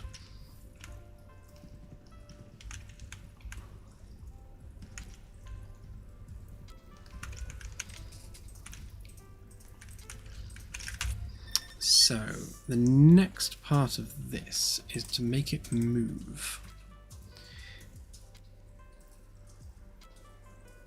Yes, so when you're on the shuttle, the Magellan you see is a proxy. When you're on the Magellan, the shuttle you see is a proxy. So depending on which one you're on, the opposing one is a proxy. Like, this is how we're going to handle alien derelicts and alien stations and that sort of thing. You will rock up to the shuttle bay of an alien station in your shuttle, at which point there's three proxies, just to make it even more confusing. So the shuttle bay you land in is a proxy shuttle bay for the station. When you walk out of the shuttle and enter that shuttle bay, you're now in the real shuttle bay for that station and exploring a static interior. And then when you get back in your shuttle, the process works in reverse. And then obviously then you fly your shuttle to the Magellan, which is another proxy shuttle bay, until you get out of the shuttle, and then it becomes a real one. There's going to be guaranteed there's going to be issues of lighting with that, so we're going to have to try our very best to get the lighting to match, which is awkward because it's a dynamic environment and we have sunlight streaming in that won't necessarily be there. Yeah, so it might not be 100% entirely seamless, but it's hopefully going to be seamless enough. I will take seamless enough if we can achieve that.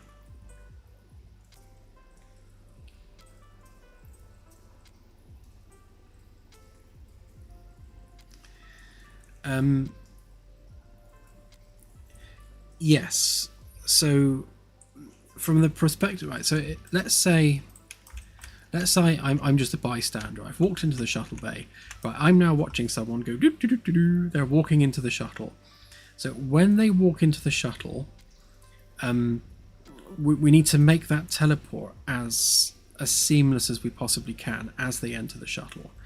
Once they're inside the shuttle, the them that you see is a proxy. That's not them anymore. That's just a proxy of them. So we'll have like a ghost of their body. So you could literally watch them walk into the shuttle, and there might be like a flicker or a little flash really quickly as they get teleported. But yeah, you will see them, but it won't be them. It's like a projection of them. And then when they then fly that shuttle out, you will see that shuttle leave with them sat in the seat. And all of that is a proxy for what's happening on the static interior, which is hidden down below the ship somewhere that you can't see. We'll just hide it far enough down that you can't see it. And the same is true for planetary surfaces, for ship interiors, for station interiors. We need to have those as static environments that we just hide below the ship in layers. So if there are 5 boardable vessels or 5 boardable locations within a system, then we need 5 static interiors stacked vertically with enough space between them that you can't see each one.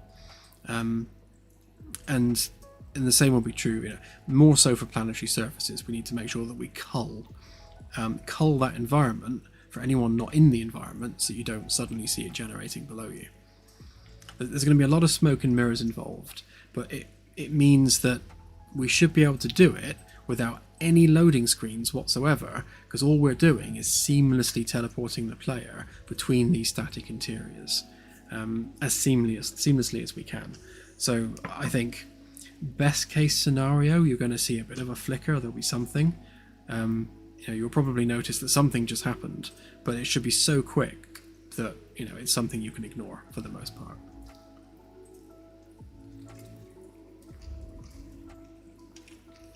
The real challenge would be carrying an object.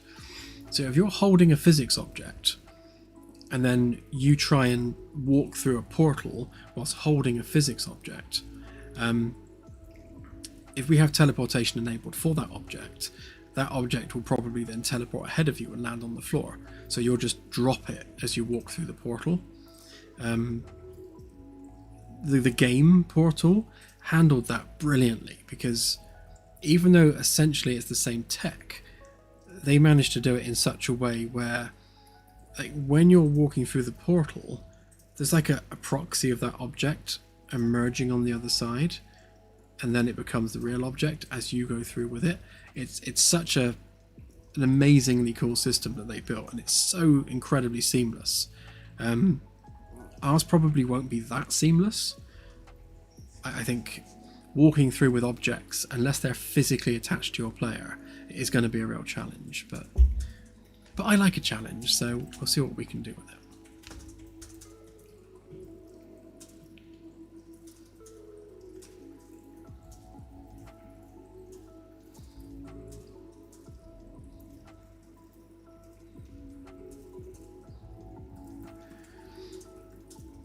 Yeah, we can probably do something like that. My number one approach is for it to be seamless. I want to be able to just run into a shuttle like it was nothing, like I'm just actually getting on the shuttle. If that looks jank, then yes, we'll come up with some other solution, like closing the door, and when the door closes, the teleport happens. We'll find some way of doing it, but ideally, I want to be able to open the door and then just walk out. If it flickers a little bit as you walk out, so be it, but we'll try and do it the least janky way possible.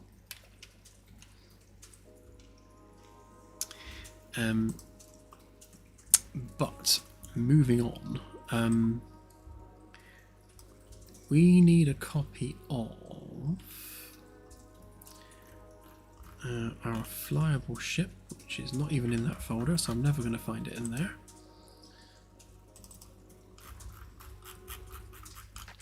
Really need to clean up these folders. There's so much stuff here we're not actually using. Right, flyable ship, there we go.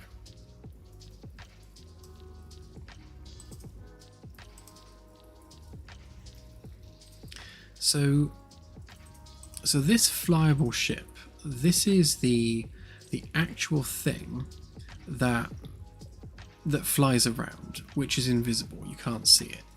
And the reason we have that is because obviously you are in a static interior, which is not moving, and then space is being moved as like a hologram out the window that doesn't actually have any substance. That's why you can fly through planets right now, because it's literally just a collisionless hologram. Because when you are moving something in a non-physics way, you're moving it without physics, which means it has no collisions. So we're just teleporting space around to simulate movement. So in order for there to be collisions and for the ship to be able to bounce off of things, there needs to be something that's moving with physics. So we have a proxy that's invisible, that has full physics simulation, that flies around to do the sublight flight. So be it an asteroid, a planet, a station, all of those things are going to have this invisible physics version of themselves, which is actually flying around and bouncing off of stuff. And the same is true for the shuttle. And it's the position and orientation of the invisible physics sim which is driving the position and orientation of space. So if the physics sim tilts up, then we rotate space in the opposite direction to simulate movement. So if you think about it, the ship's doing this. So from the perspective of the windows, space needs to do that. So that basically that's how we're simulating the movement of space.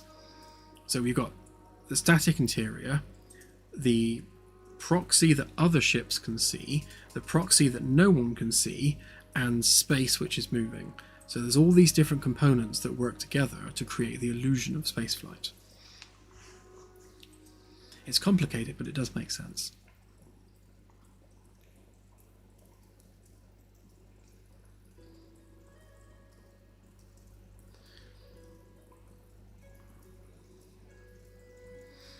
Yeah, it should work in multiplayer fine, because ultimately all we're doing is teleporting the player pawn, which already works in multiplayer now. So when you press like Alt 1, Alt 2 to teleport between decks, that's the same code, it's the same system. We're just doing a replicated teleport of the player. What's different is we also need to spawn a proxy of that player so that you can actually see them in the shuttle from the perspective of the shuttle bay. And things like, back on the Orville when we were doing this, I used to call it the wave test. So if you fly the shuttle around to the bridge windows, you should be able to wave out of the shuttle, and people on the bridge should be able to wave back, even though none of you are real. So from the perspective of the shuttle, the people on the bridge are proxies, and from the perspective of the bridge, the people on the shuttle are proxies. So they've got all these proxies waving at each other, but from the perspective of you as the player within that static environment, visually you are seeing people wave at you. So we want to kind of maintain that one-to-one relationship between all the different environments, so that again we're maintaining the illusion that that shuttle is really there in front of the bridge and you're actually really waving at each other, even though it's just a series of simulated proxies doing those actions. It sounds worse than it is, because all we're doing really is, like on the shuttle, we're taking the position of the player on the shuttle relative to the shuttle's origin, and then for the proxy shuttle we're simply spawning a copy of their character and moving that around in sync with how that player is moving around the static interior. So as the player's doing this, their proxy is also doing this, so they're like moving together. I imagine there's probably going to be a bit of latency involved there, but for the purposes of a wave test, it should be all right.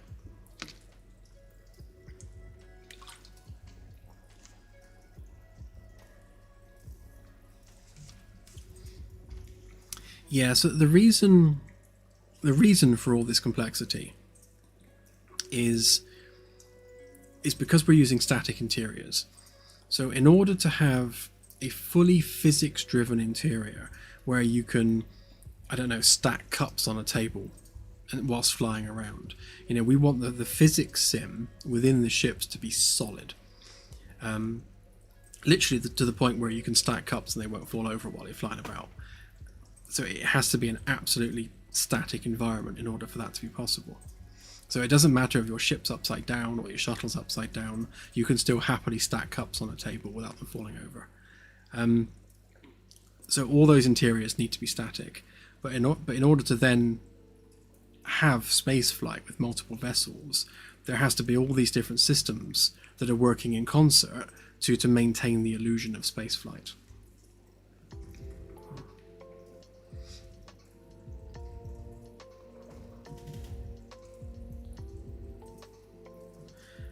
Yeah, I think we're just chatting for a bit, Triple Helix.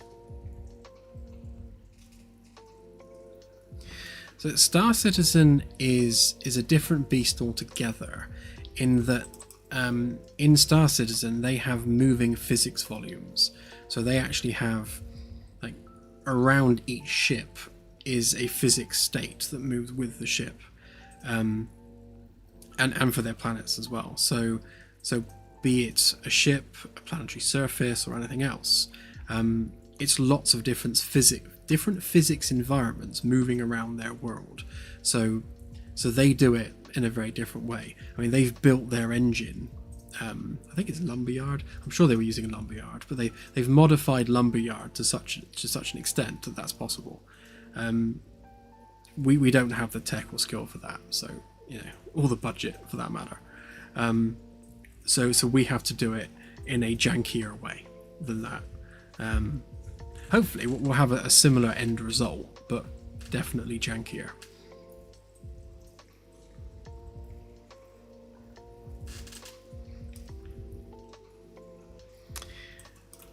Okay, so for simplicity's sake, I'm going to just copy the existing flyable ship code, because that's got all the inputs and things from the helm already done.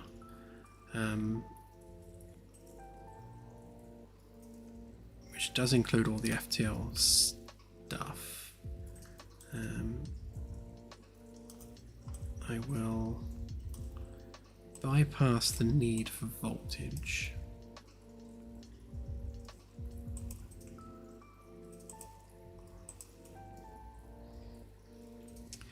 And then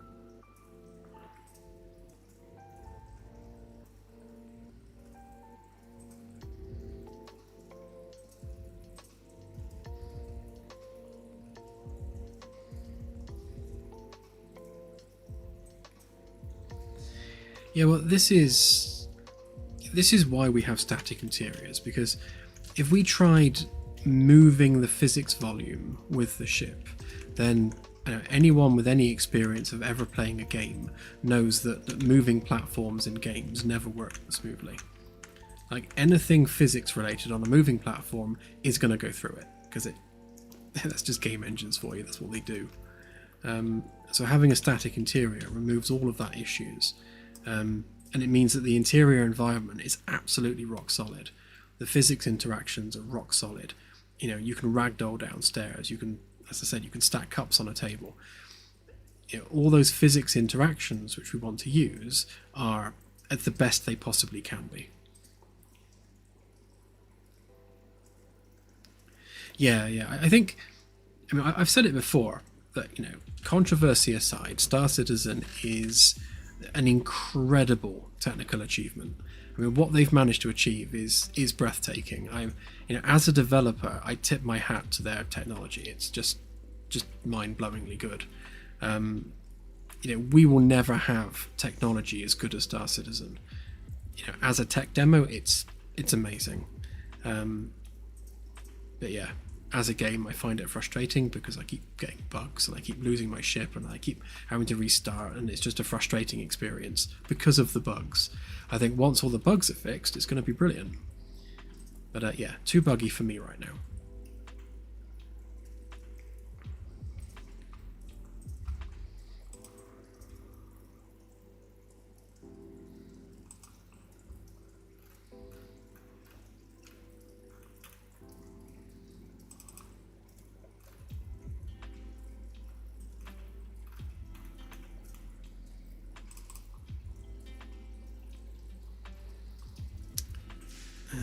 we need that one, and that one.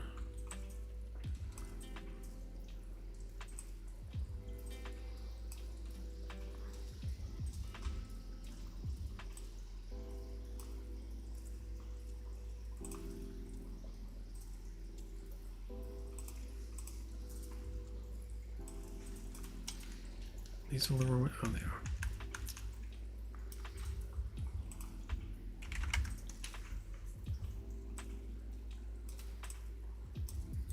So like we did with the Caravella a few streams ago, let's just make some control panels here.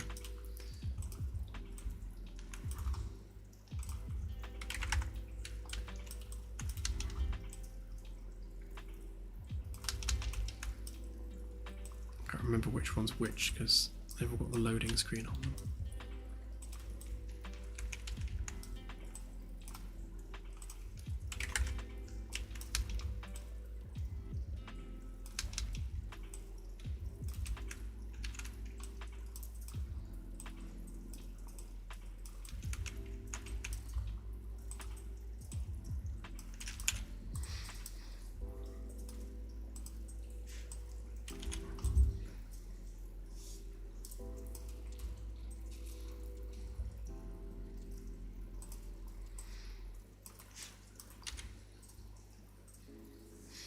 So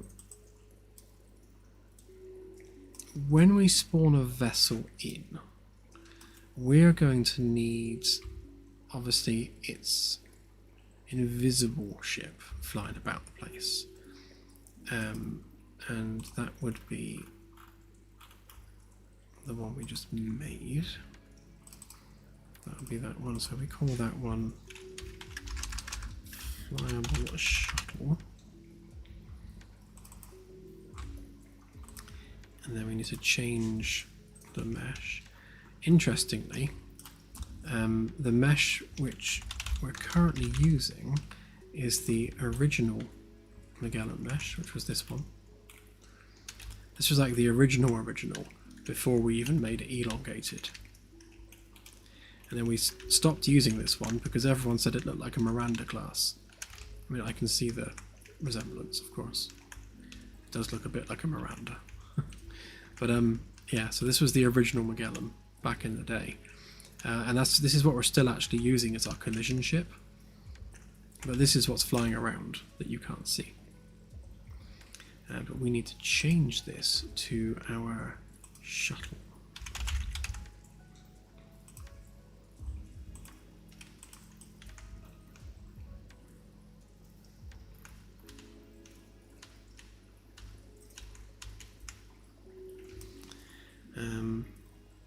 And in fact, we need a second version of this because we need a version that has simple collisions. Otherwise it won't be able to move. Because as soon as we simulate physics on that, it's going to fail.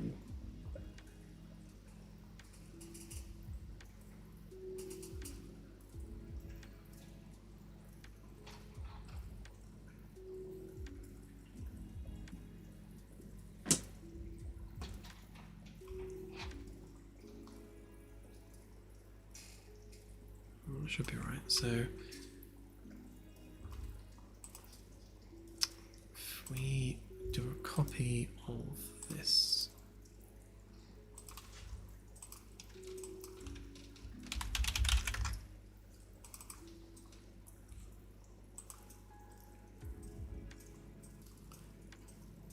so we want to do a box simplified collision, and then we want to change that to simple and complex.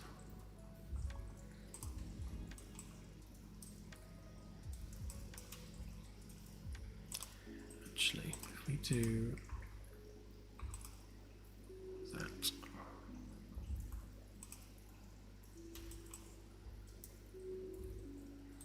that'll do. So we'll do proper collisions for it, obviously, when we have a proper shuttle, but that'll do for now. this particular object needs to have simple collisions because it needs to be movable and it needs to rebound off of things.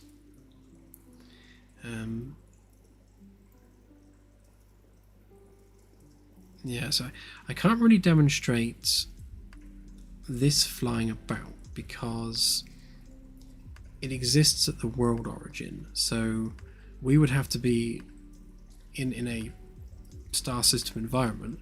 We'd have to be in the center of the star to be able to actually see it, to be near it, because we'd have to be at the world origin. Yeah, because it'll be offset. Because the physics environment that simulates all of this is obviously offset by however many centimeters we are from the center of the system, which is always quite a lot. At the very least, it's always the radius of a star away.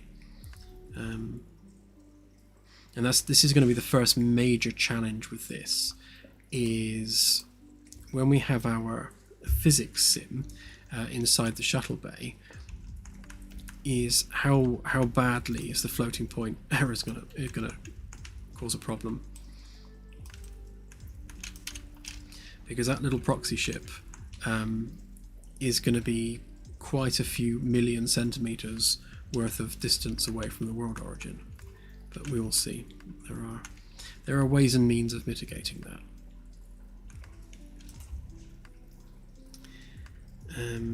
Right, and then this, we'll have to give it some proxy power. So we'll just stick a temporary power supply on that.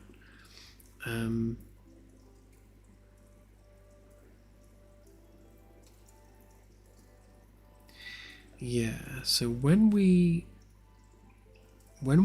enter this vessel, we need to set the player context to this interior, because again, when this ship pitches and rolls and yaws and moves, obviously space outside the window needs to move correspondingly for this shuttle, not what the main ship is doing. So we need to drive a separate view out of the window with a different offset based on where that shuttle is within the system. So we need to start recording which ship the player is on in order to drive that offset. Yeah.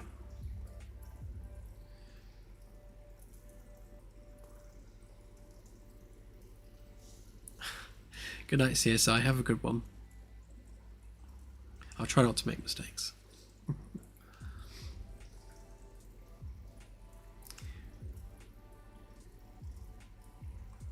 Yeah. So we need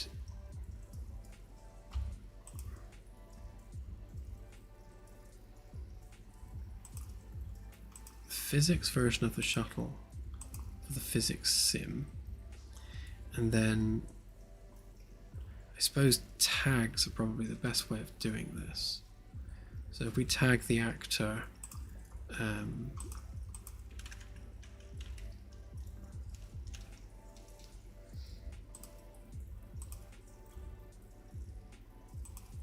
so we'd have to have an ID as the tag, and then when we enter the interior we need to find which physics simulation tag we're relating to.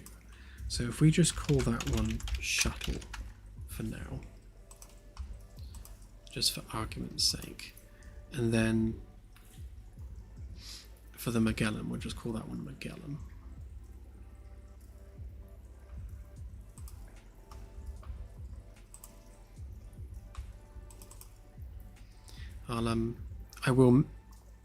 I'll merge these at some point and make it into just a single master class. So all the different ships will inherit from the same class. But for now, I'll keep them separate just for experimentation purposes. So So we'll call this one Magellan. No, spell it right. There we go. Right, so now we know which one's which, and then so the actual physics one. So if both were at the world origin like this, then you'd have the what would be invisible physics sim right on top of the static interior. Now, if you were to then press forward, what you'd see from inside the ship would be the physics sim flying forwards, and if you hit reverse, you'd see it go through like that. So what you're seeing is the actual physics simulation moving around the world whilst you stay static in your static interior. But what's happening is that as the physics ship moves around, it's moving space with it. So your view of the galaxy is moving corresponding to what this ship's doing, which is always invisible. And it only collides with other objects which are flagged for space collisions. So other ships will be able to bounce off of it, but it won't collide with you or the interior, if it just happens to fly through where you happen to be. We do scale this down, so we'll scale down the physics sim to make it much smaller, because the smaller we make it, the less issues we'll have with floating points. So it doesn't need to be one-to-one scale with the actual vessel. It can be scaled right down. To a point anyway. There comes a point where it gets too small and breaks entirely, but yeah, we can at least scale it down 10-fold, if not 100-fold, again to reduce those floating point errors. Yeah, so this, in order to work, yeah, it has to exist at the world origin, so that definitely needs to go up there. And the world origin for this ship just happens to be on the bridge. So that the middle of the bridge is the world origin for the map. And I kind of regret that a little bit. I should have made it like literally in the middle of the ring, but doesn't matter. That'll do for now. Just means the center of mass is slightly offset for the Magellan. Right, so that goes there, and it doesn't have any collisions that the player could ever collide with. And then we make it invisible. So if we go to our ship mesh, make it visible. Right, so as far as you're concerned, running around the ship, that's just not there. But it is still flying about and it's moving space for you, so you can see what the ship's actually looking at out the window.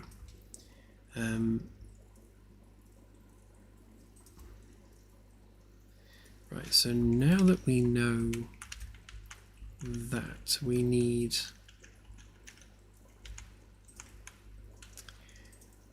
to track the context of the player interior. So we're going to put a trigger volume in for that. And we also need to track which ship we're getting the location from, because things like the live space environment, for example,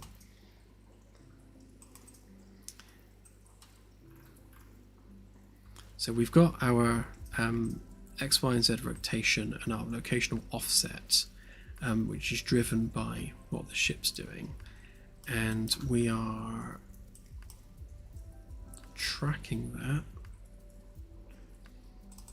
from here. So we are looking at game state, because this stuff's all replicated on game state, so that different game systems and joining players can access the location of the ship. In terms of the physics sim, it's the local coordinates and the rotation that we're caring about. The galactic coordinates are only really relevant for knowing which star system you're in. and we then take those details and then we drive our rotations of the space environment based on where the ship is. So this, the context of this needs to change to reflect the coordinates of the shuttle instead of the main vessel. And wherever this is referenced, that needs to happen. But it only needs to happen for the player on that shuttle. So if one player gets on the shuttle and then someone else stays on the main ship, obviously we can't update it wholesale on game state because it will break it for the other player.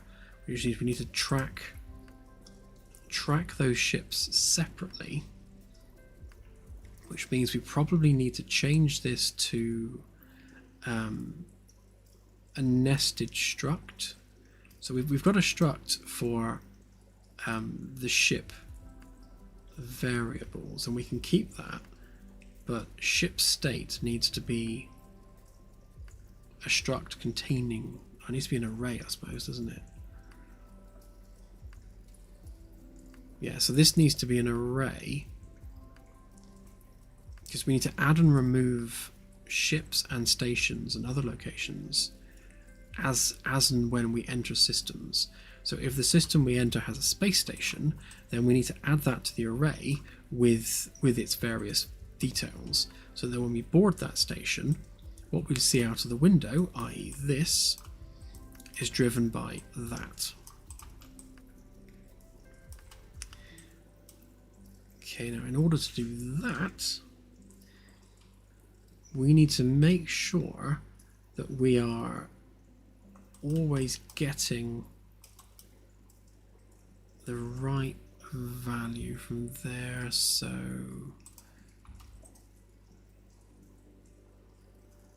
if we grab game state a sec.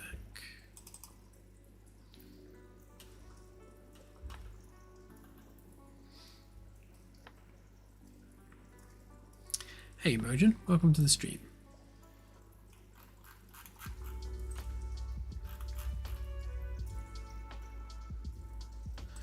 Right, so ship state.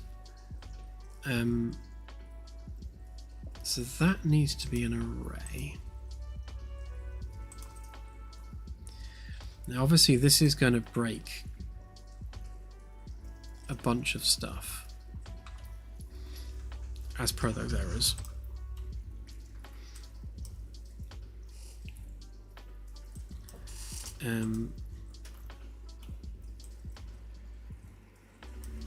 Yeah, so we're not going to care about saving the shuttle location. So if we just specifically just get, if we get the first item in the array, and we'll make sure that the Magellan is always row 0, just for now, just for argument's sake. Anywhere where this is referenced is now going to be broken, so we just need to make sure that we fix that. So again, that's just going to get the Magellan's location, and then when we update that with our flight system,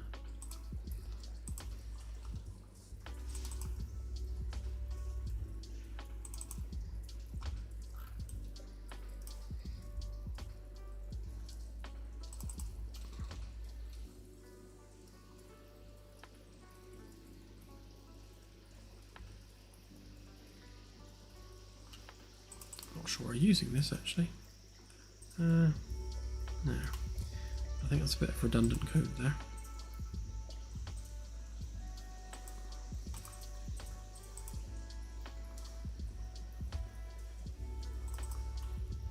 Oh yeah, that's what we're using. Right, so we're not setting the array. So we want to get ship state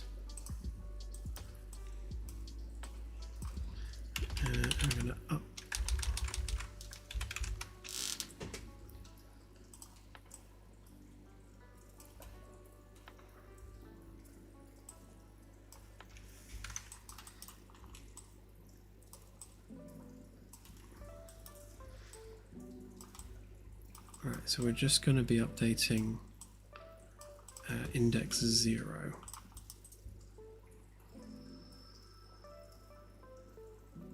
Yep, matching struct, so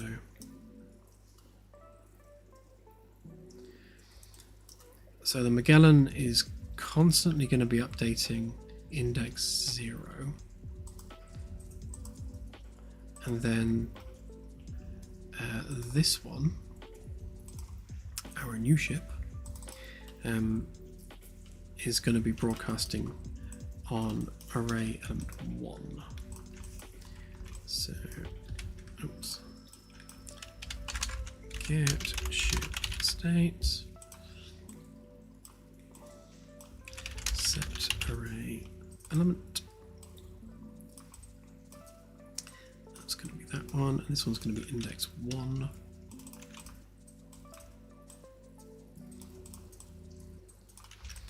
So we now have 2 vessels essentially, both updating their location, their rotation, on a looping timer, so that we know where they are at all times, and that's obviously replicated as well, so all clients know that as well. So what we need to know from a gameplay perspective is, dependent on where the player is, we're either getting 0 or 1 depending on whether or not they're on the shuttle. So what's the best way of doing that? I mean, if I store it on game state,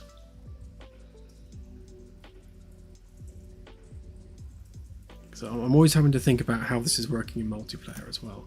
So game state is server authoritative, so if we store the player's ship location on game state, then we can just get that at the same time and then drive our index from that. We need to make sure that we update that on the server, which means that our collision, so our volume that we teleport into, needs to make sure it's able to update game state. So that needs to have server authority in order to do that. And we can potentially rep notify that as well to make sure that other game systems are updated.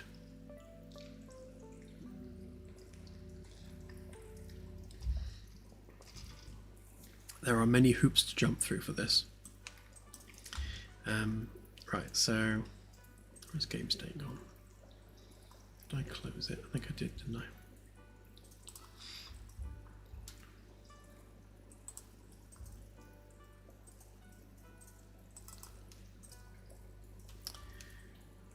Right, so alongside our ship data, we also need to add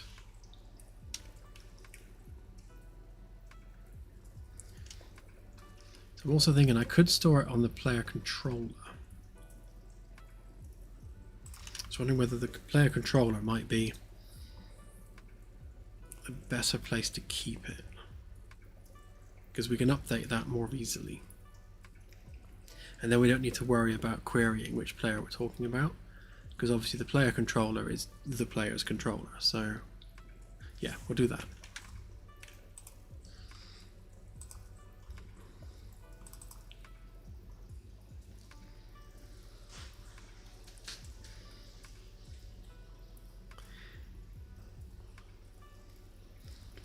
Yes, Anasi. So the location that the player would log in at is the relative location to the object that they're teleporting onto. So when you load up the game, you haven't been spawned yet as a pawn.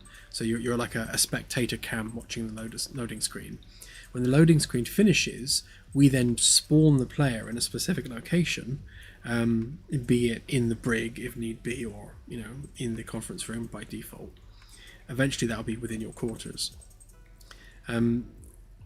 It will save which ship you were on or at least the server will save which ship you were on, and then it will spawn you there accordingly.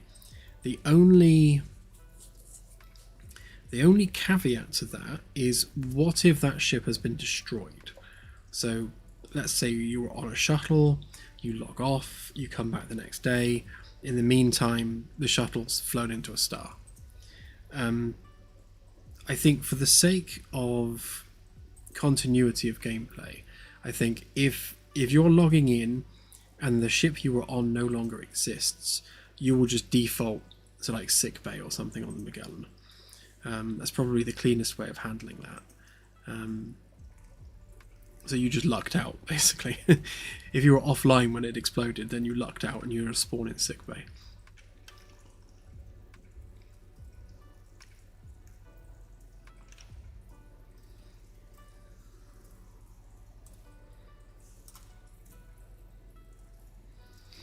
Now we actually already have a vessel ID on player controller, because we did this for the Caravella.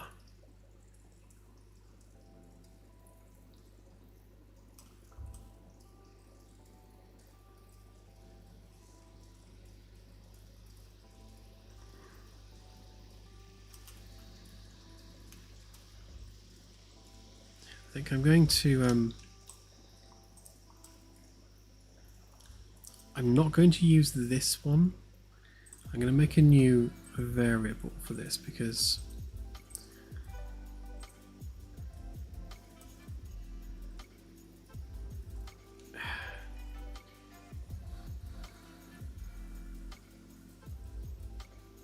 see, this is doing it from game instance, which means,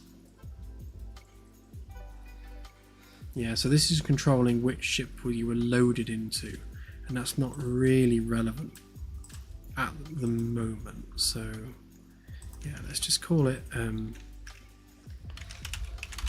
like current vessel, I suppose, just for now, and let's make that an integer.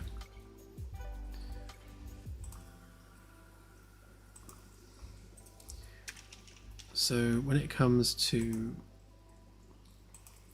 like the space, so we get player controller,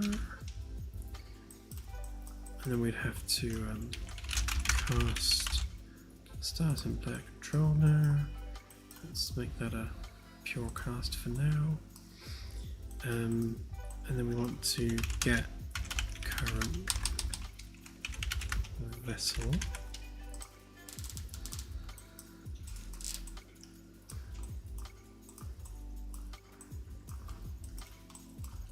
Okay, so we just need to make sure that every time we board a vessel, we update this array so that the context of space moving is relevant to what vessel we're currently stood on.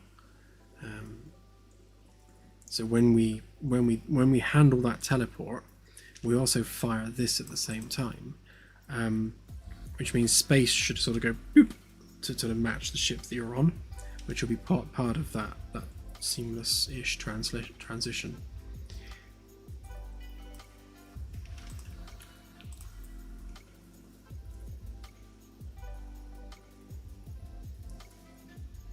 Okay.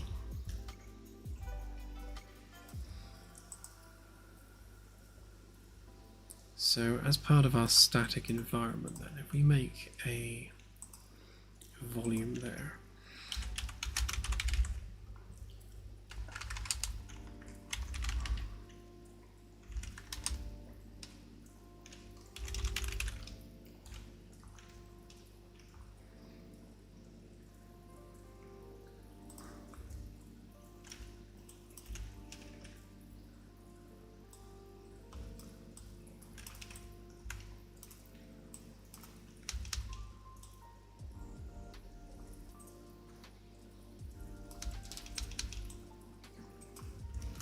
I suppose this is no good, is it? Because we need it to be a blueprint.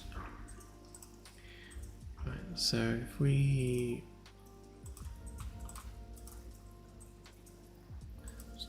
duplicate that a sec, and we'll call it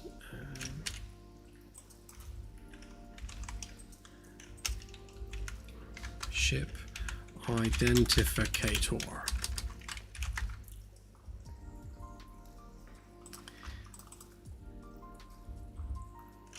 Right, so that, if we make that integer and we call that vessel ID.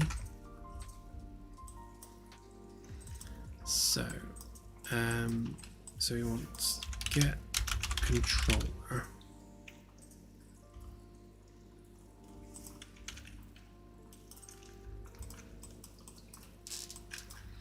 Get controller.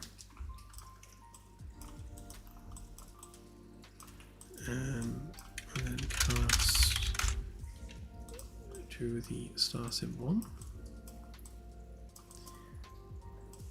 And then we want to set current vessel, and then whack in our vessel ID. So as soon as we overlap the box, we get the controller for the character that we're on, and we then assign the vessel ID, and then we will what?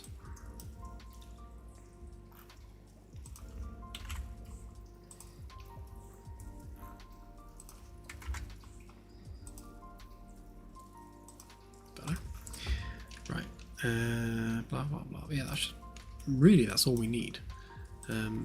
So if we work that in here, the ship identificator, and then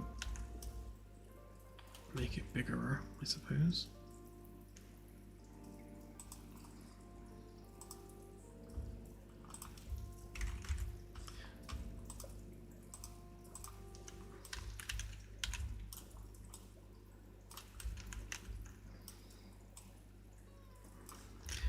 We call that vessel ID 1. So as soon as we teleport onto the shuttle, we are setting our vessel ID as 1, which means that space will then move accordingly. And hopefully we'll be able to see this in a minute in action. And then all the way up here,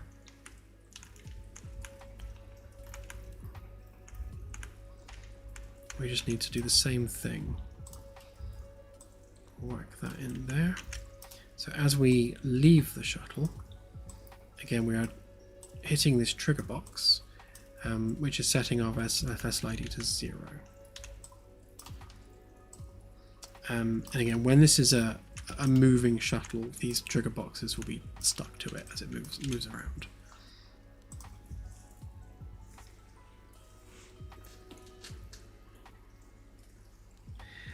Yes, there will be a shuttle repair area and a 3D printer for new shuttles. So there's going to be like a maintenance bay somewhere in here. So we'll have shuttle parking bays all the way along the length of the shuttle bay. I imagine we'll probably get about 4 per side, maybe 8 shuttles in total.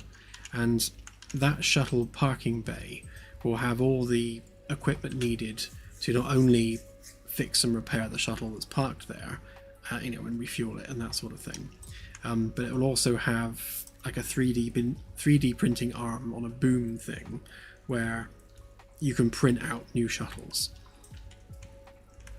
So if you lose them, you will be able to print more. Obviously printing them will take a lot of resources, and for that you'll need to mine those resources. But we don't want the player to find themselves completely stuck without a shuttle. And with the tech level that the Magellan has and the ability to 3D print components, it's not beyond reason to be able to 3D print a new shuttle.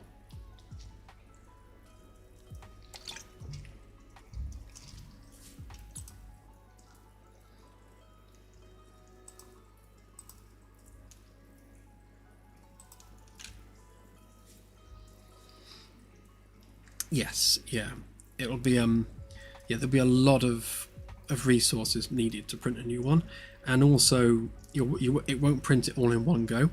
So it will print the chassis and the frame of the shuttle, But then things like the engine components you'll need to print out separately and actually fit them to the shuttle. So you're literally building a shuttle at that point. A bit like my summer car in space. Which should be fun in and of itself.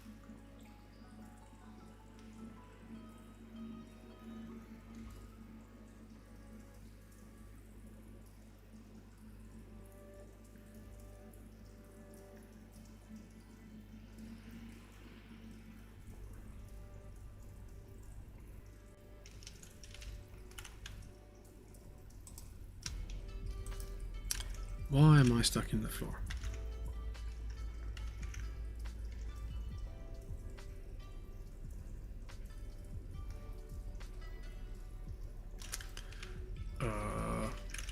Interesting.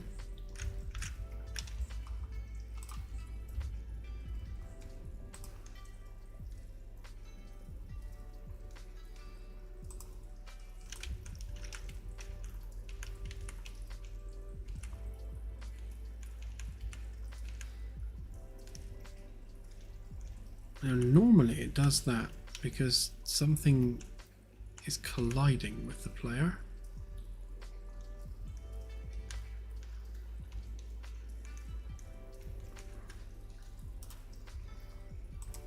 Let's just make sure that there aren't any other systems which are messing up. I imagine this one actually is also yeah, checking ship state. That's what I feared.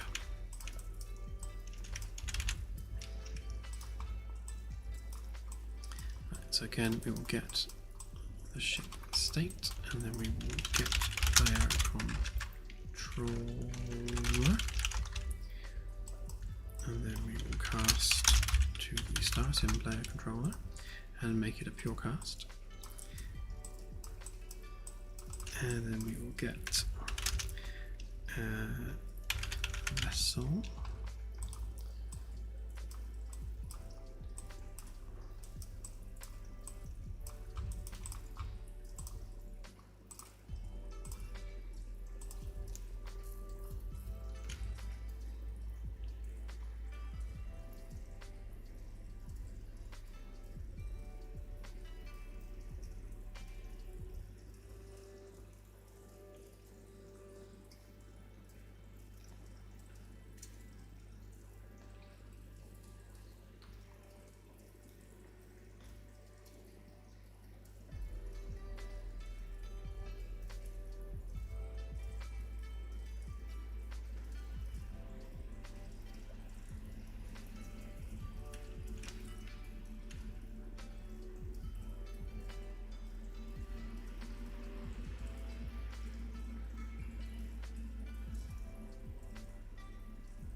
Okay, so I just noticed, I think it just did the Galaxy Gen twice. I think the shuttle might also be doing Galaxy Gen. Let's make sure it doesn't. Yeah, so we've got no Galaxy outside because it doesn't know what it's doing. Let's make sure we can still teleport there. Right, so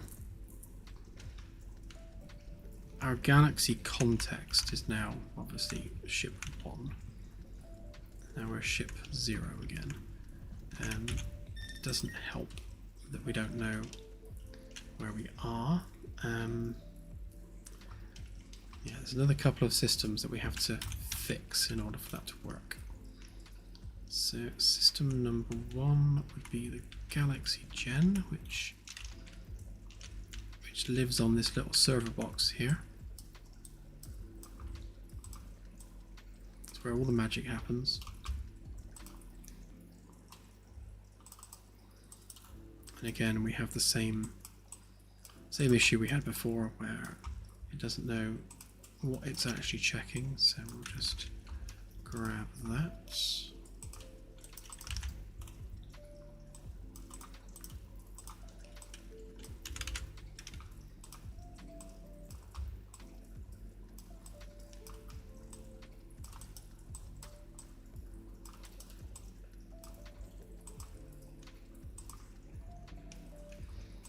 going to make sure actually that we're not. No, I was worried it was doing a rep notify with that, but no, it's not. So we're not actually triggering any. Although we were.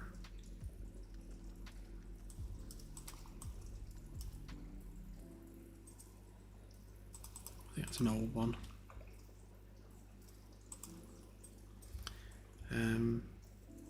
Anyway, let's see. The other thing is we have this as well, which is probably also checking ship state. Yeah, it do be doing that.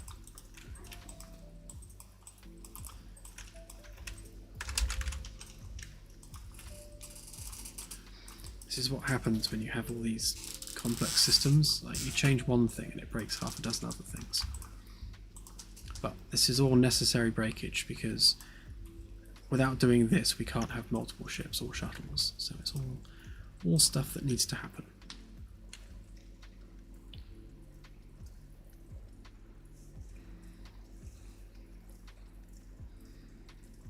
So as long as we're only grabbing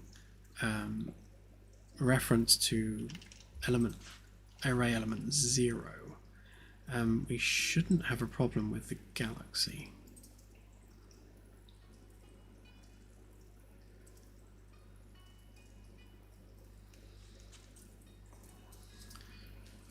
What it will do, though, is if the shuttle is in a different location to the Magellan, galaxy-wise, it would force it to regen the galaxy. Right now we're not seeing much out the window there, are we?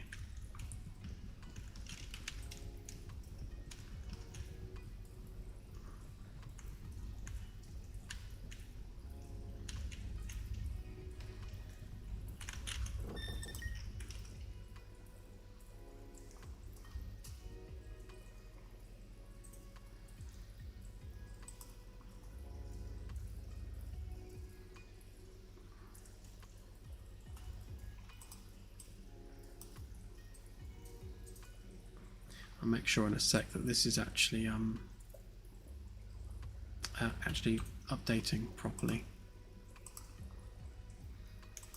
Right, and then this one probably doesn't help. We didn't have that ticked, so it wasn't adding a new array element to fit the index.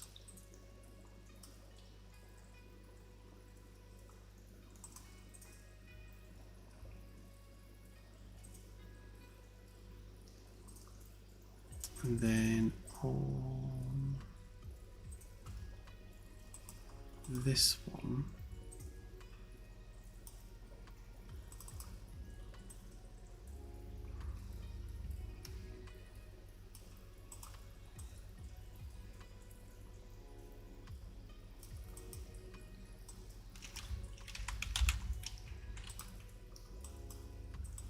let's just grab a copy of the galactic coordinates.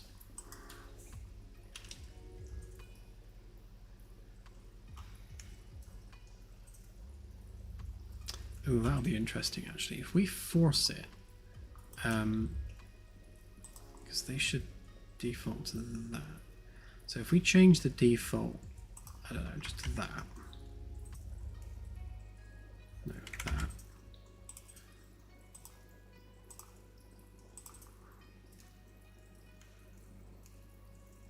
Yeah, we should see the galactic coordinates change when we board the shuttle, so that we know that the shuttle is reporting a different physical location to the Magellan.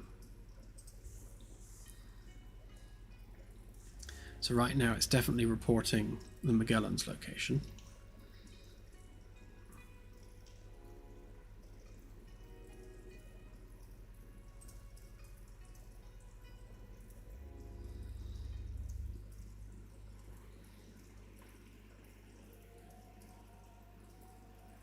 Okay, it's generated a star because I just saw it light up. And we have stars, so that's something. I think I can also see the sun.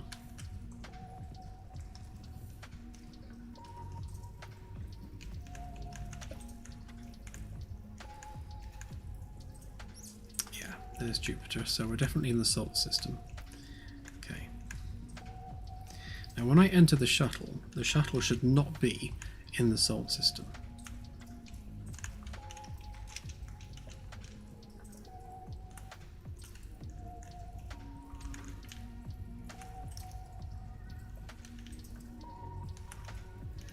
Okay, so it's still saying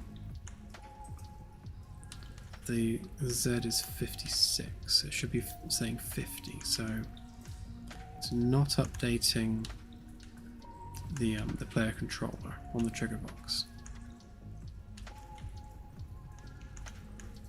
That's bright. So that's saying 56. That's still saying 56. Right. Okay. So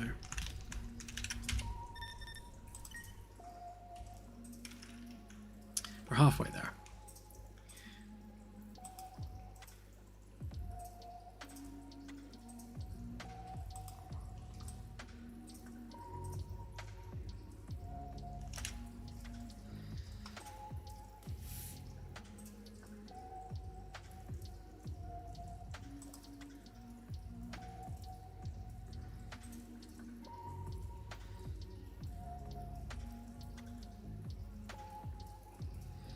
So I suppose the next thing that we want to know, actually, if we do a print text and then we format said text, and we want to know ship ID, and we want to know ship location.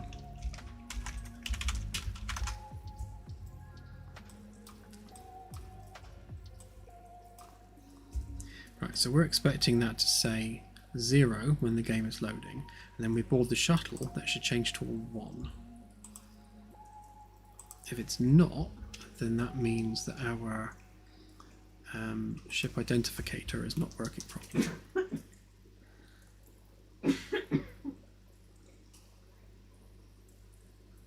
So that should successfully cast to that.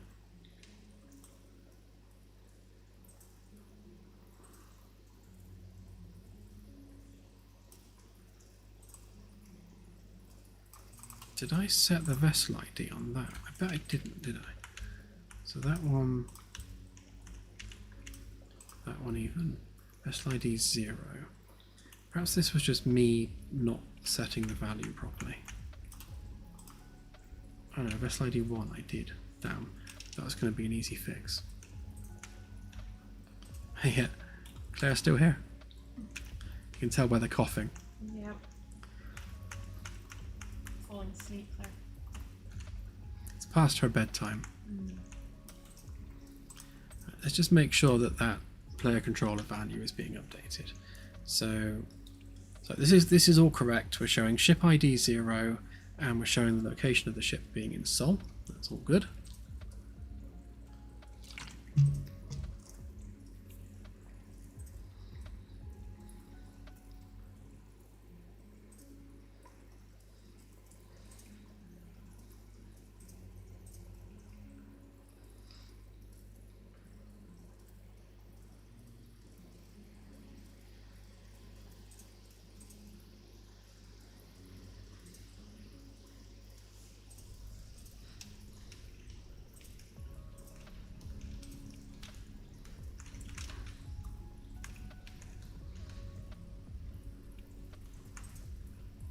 Okay, so interesting. So our ship ID has changed to 1, and back to 0, and back to 1.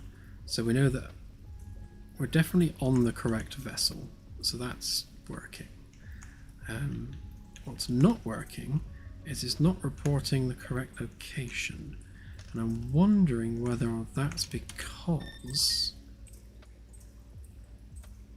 In fact, I know exactly why that is. It's because when we do begin play, we are loading. Yeah, we're loading the location of the base ship. So yeah, load save data. Blah blah blah blah. Yeah, we're we're actually setting the coordinates of the ship here, so we don't want to do that.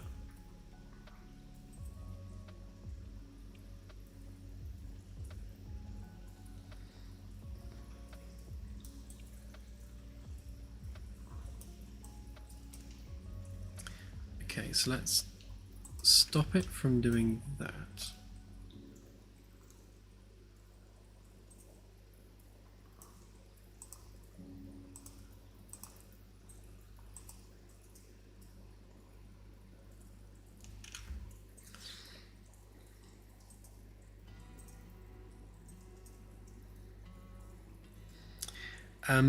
Yes, Firstus, it'll work a bit like a printer. So when you go to the 3D printer, every component or object you print out will have a recipe, and that recipe will be expressed in like amount of iron, amount of tungsten, amount of copper.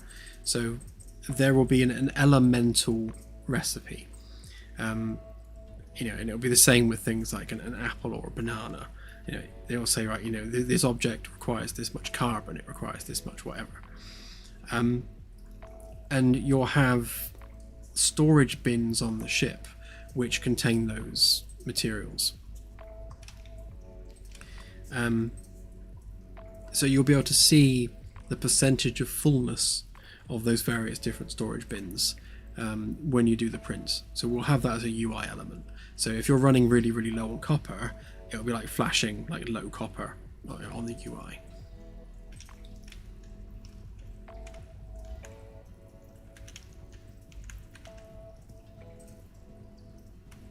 Aha, success.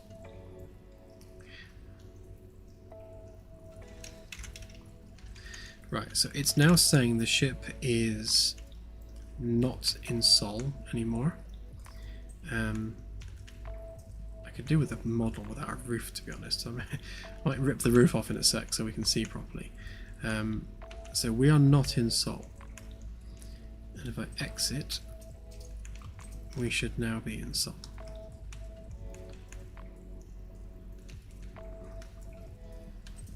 Doesn't help that we can't see a thing, but still.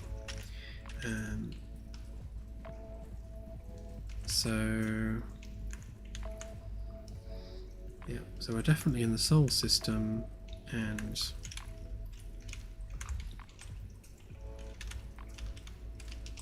I forgot how to sit down. The sun is below us somewhere.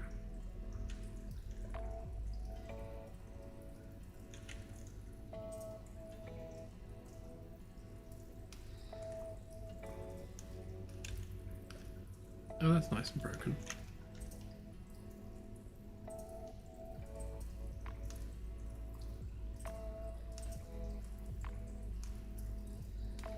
Right, okay, so space is moving. The Sol system is not.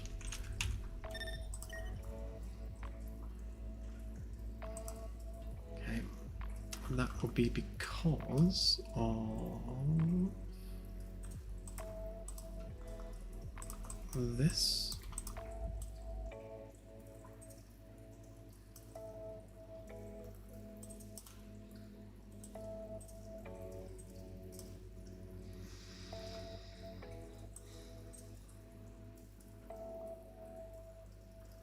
That's weird.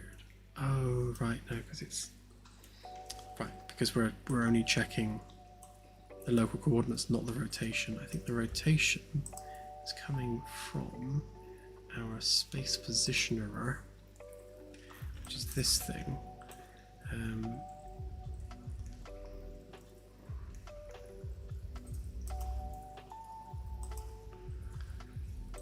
Right, yeah, so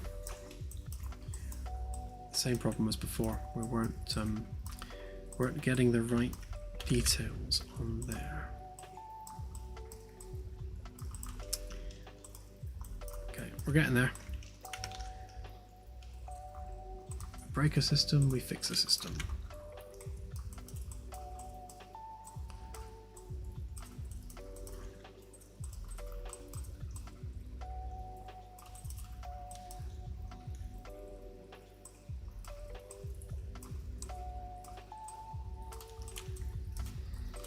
Yep, that's not a bad shout.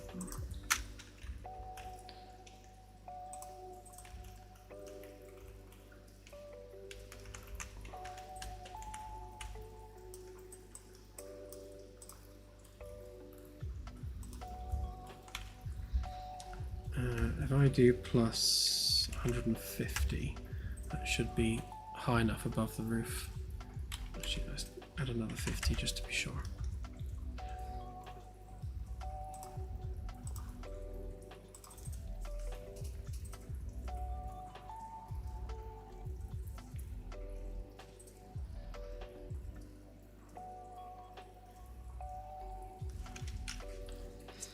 So just to review the various elements of this system that are required. So we need to know which ship we're on. So we've achieved that now. Oh, Max, wow, thank you. Blimey, that was unexpected. That's awesome, thank you very much. More chocolate for Claire. I need it. I can't open my toffee apple. That's true, actually. She's been fighting with a toffee apple all evening and it still isn't open. There are literally some scissors next to you. Oh yeah. That would have done it. It would have done it, yeah. Oh, where was I? Yes, so knowing which vessel we are on, we have now achieved. So we've done that. And then having that vessel change space is the next step. So right, so here we go. So Sol's in the right place. There's Earth. And if we pitch down, everything is moving as we would expect. So yeah, everything is perfect. Now then, if we come down to the shuttle bay and enter our shuttle, no, it didn't send us onto the roof, but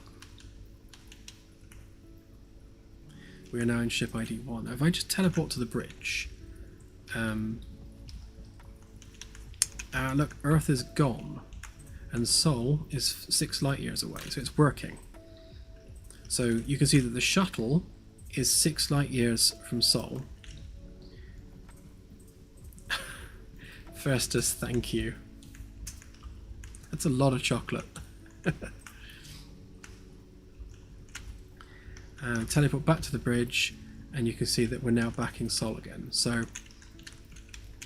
now the shuttle is now in a completely different star system to the Magellan, and as you can see, that is now seamless. So currently we're in the Sol system, and we're no longer in the Sol system. It's that quick. You may have noticed a slight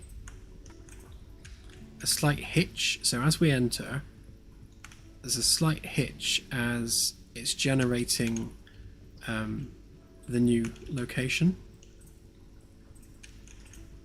But just by walking through the shuttle door, we are literally changing from one star system to the next. And that's one of the that's an important point with this system, because the location of the shuttle needs to be completely independent of the Magellan or any other vessel that we have in the game. So you could exit the Magellan in a shuttle and be parked outside of a planet. The Magellan can then warp off to a completely different star system, and the shuttle will remain unaffected. It will still be there around that planet, which is proven by the fact that we can travel 6 light years just by walking through the doorway.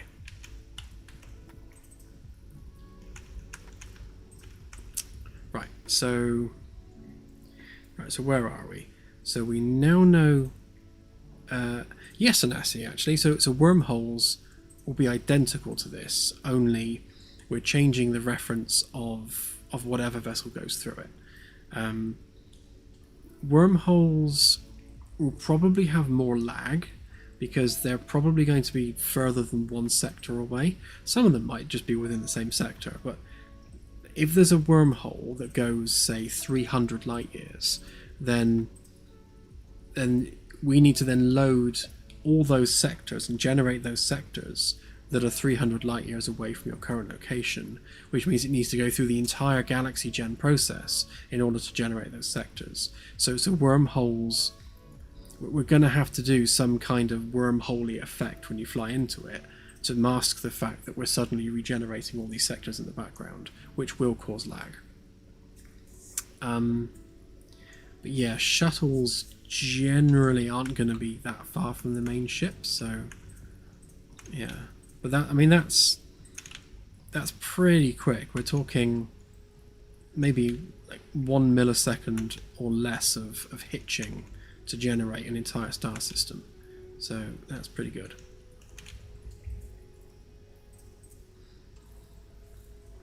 See you, Mojin. Have a good one.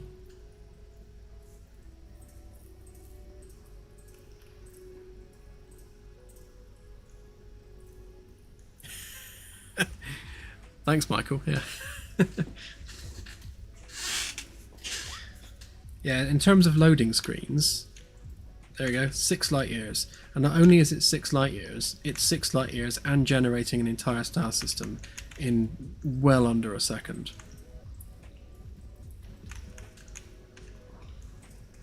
Oh, no, sorry. Sorry, Claire just reminded me that that is in fact Delta. This YouTube bug is messing me up.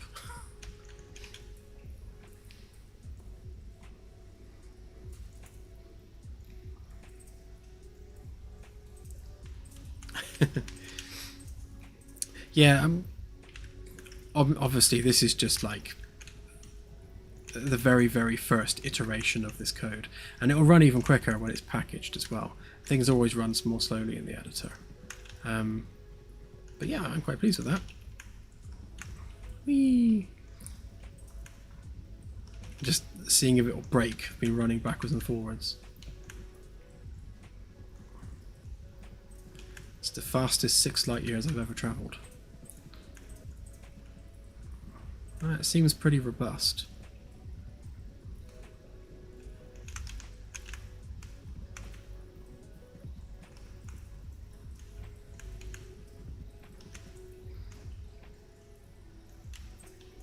Kind of need the space labels to be enabled when we're here, but no matter, it's all good. Okay, what's next? So, right, trying to get this all organised in my head so I don't get confused. So, we know what ship we're on. Oh, thank you, Sophie. Awesome, thank you. Keep derailing my train of thought. We know what ship we're on. We know where the ship is. We are adjusting the galaxy based on what ship we're on. So done and done. The next 2 things we need. So we need to represent the proxy, the visible proxy of the other ship. So, and this is probably the most complicated bit. So right now we've just plonked a teleporter on the shuttle bay,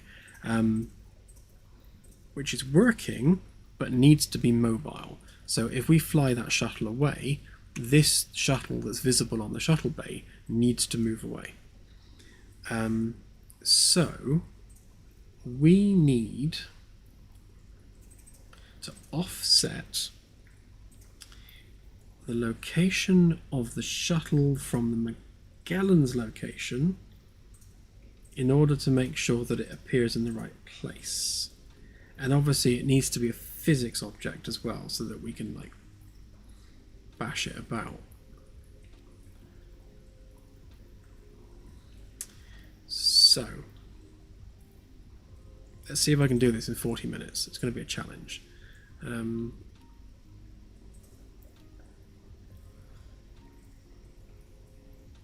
So I suppose the first thing we need to do is make sure that we are spawning the proxy. And the proxy needs to be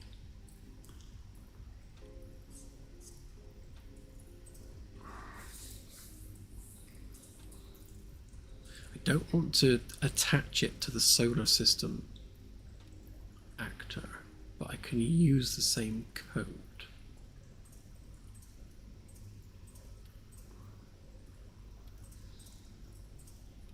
So we need to know where the little shuttle is, the invisible one.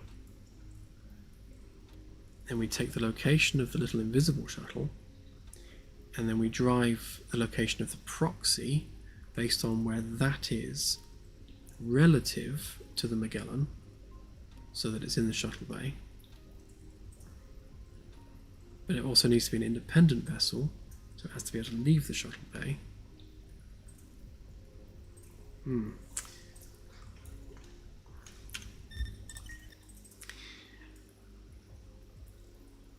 Okay. We can do this. So if we take... what's the simplest one I can use here? So we've got a few things that are already doing stuff, like the sky box for one. Actually, I don't think that's... no, I didn't think so. I've got the static stars turned off, so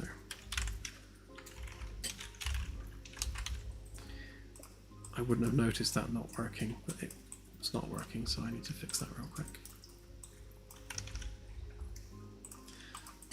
This is just the static star field that you see when you have that turned on.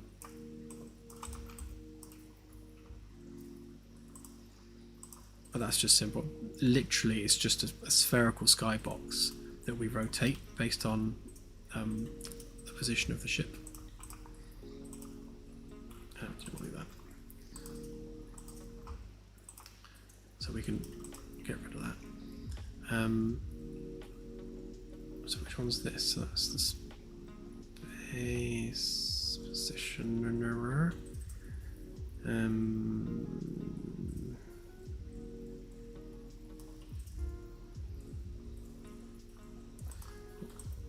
Tick rate is that moving at 30 FPS. That might do it actually.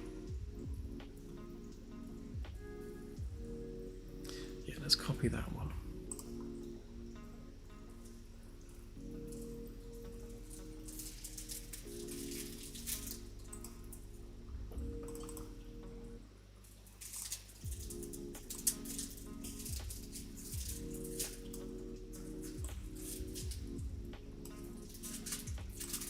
So when I do the next iteration of the galaxy system in terms of adding things like asteroids and all the sublight stuff, I want to change how those objects are tracked. Right now, they're all children of a single anchor point, which moves a bit like a planetarium, where you've got like the X, Y, and Z axes are all attached to one another, moving like that around one another, in order to move space in the right place for the ship. That I want to do, instead of having that, is each object in the system exists in its own right, separately from any anchor, and what you see out of the window, the position and the orientation of that object, is calculated as a mathematical offset of its collision simulation version. So every star system has an invisible simulation going on, and then what you see out the window is essentially a hologram of that that's offset based on which way the ship's pointing. But if we have it so that it's calculating its position directly, then as you move towards an object, or as it moves towards you, it's moving closer to the world origin, and thus it's getting more and more accurate the closer you get to it, because you're moving the object closer to the world origin to meet you as you go towards it, which is definitely the better way of doing it. So I think I will partially approach the proxy in that manner. So this one is the shuttle proxy.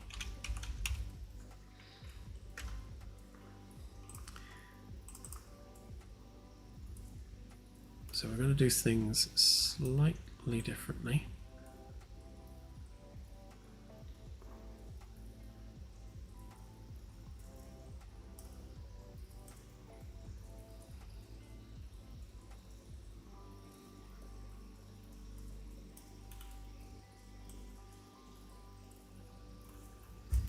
In that we don't need any of that.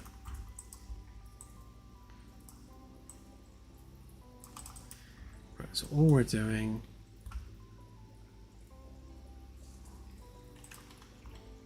is this.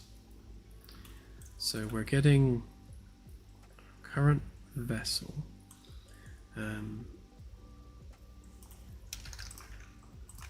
One. So this is always going to be 1.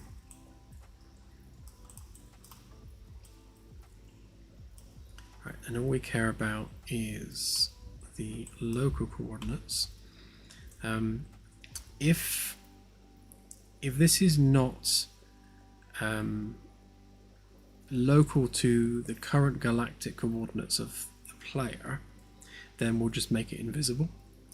Obviously, how can I put this? The player is never further than half a light year from the middle of a star system, and every single star system exists in the same physical 1 light year cube. So when you exit that cube, you actually appear in the other side, in the opposing edge, and if there is a matching star system with those coordinates, then that star system is then loaded. So you're constantly flying from side to side within the same physical cube, which means if there's a shuttle in a different star system to the one you're in, we need to make sure we hide it, because physically it is still sharing that same space, that same 1 light year cube. Fortunately, space is big, and the chances of you bumping into something the size of a shuttle in the context of an entire 1 light year cube is very, very small. So we don't need to worry about the player colliding with it, but we will hide it nonetheless.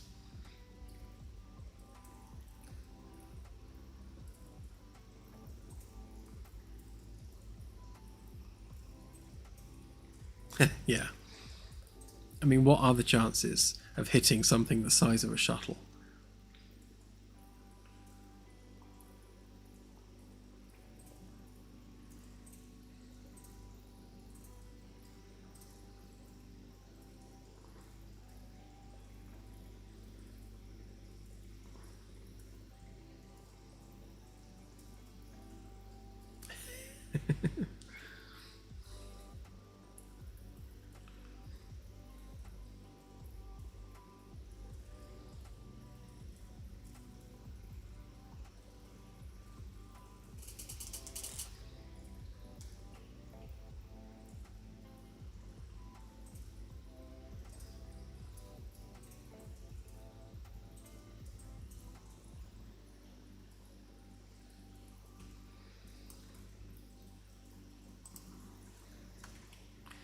We don't need the galactic position because we're only dealing in the local context. So if we add the shuttle onto there,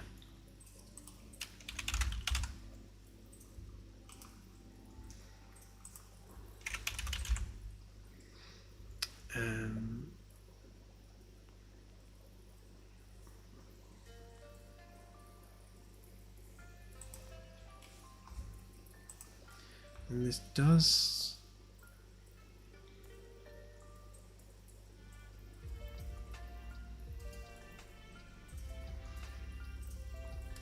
this does need to be the physics version of it, because again we're moving it around, and obviously we'll have a boarding ramp, so the player needs to be able to walk up the boarding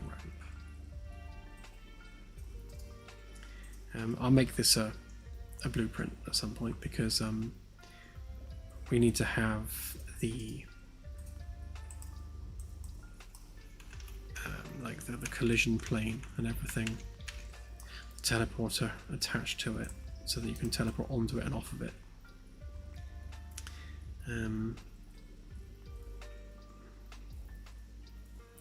Yeah, so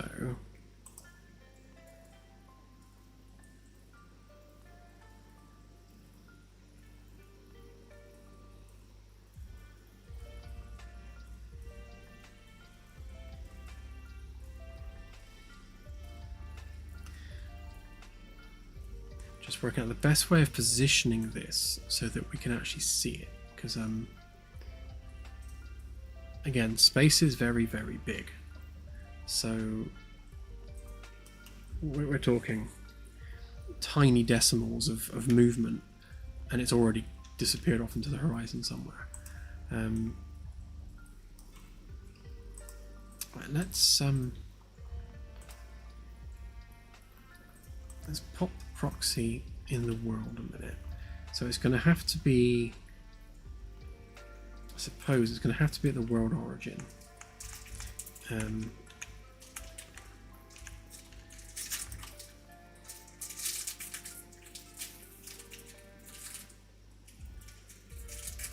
Yeah, and let's turn off collisions for now, because they are going to cause issues, I think.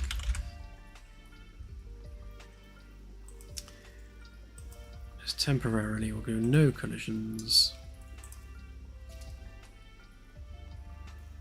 Keep it visible, and then on here we'll go ahead and do the loading.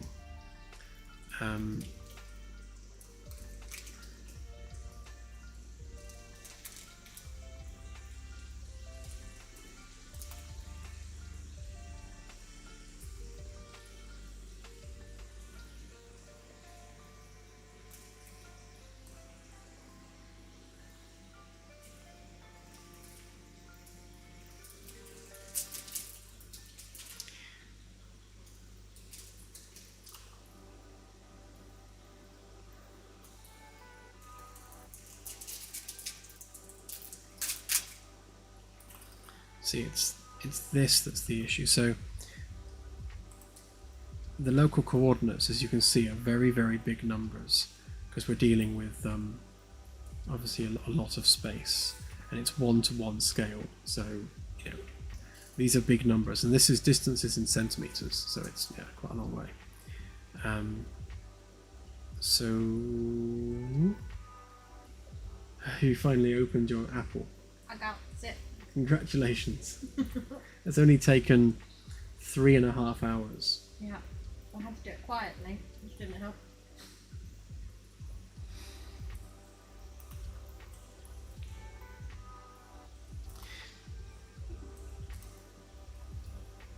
See, the confusing thing about our X, Y, and Z coordinates is this is simply relative to the galaxy as a whole, not necessarily the orientation of the star system or the orientation of the ship. So a positive Z would be up in the galactic plane. So if I wanted to put the shuttle above the ship, I can't just add to the Z because it's never going to be the right way around, the right angle. So there's some complexity there.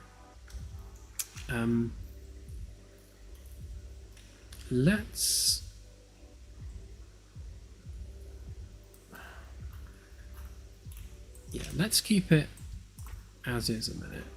I think we're firing this one, so I'm just gonna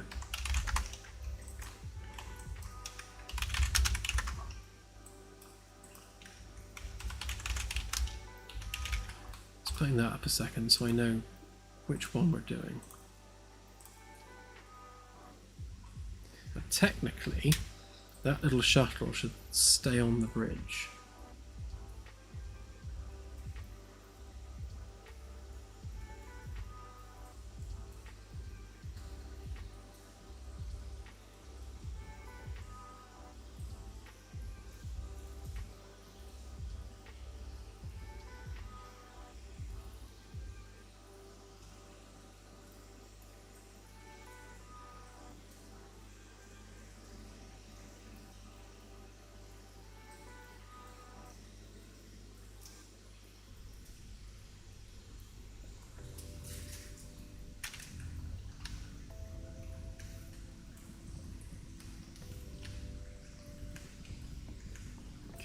It's not on the bridge.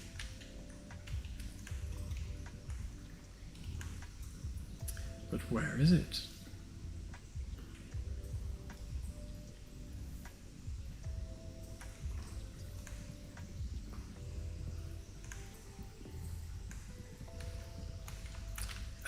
Yes, sort of.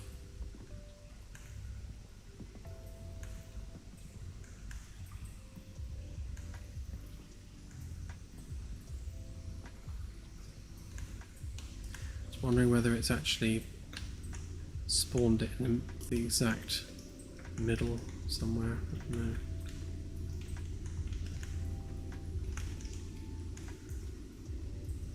Okay. It'll be around somewhere. The question is just where. Where did it go?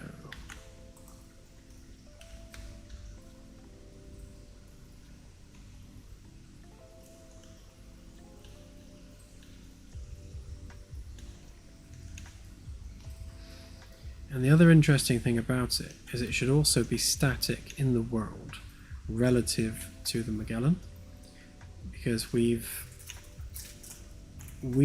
told the shuttle where it is in the world, and right now it's in exactly the same place as the Magellan. So there should be a little ghostly shuttle somewhere.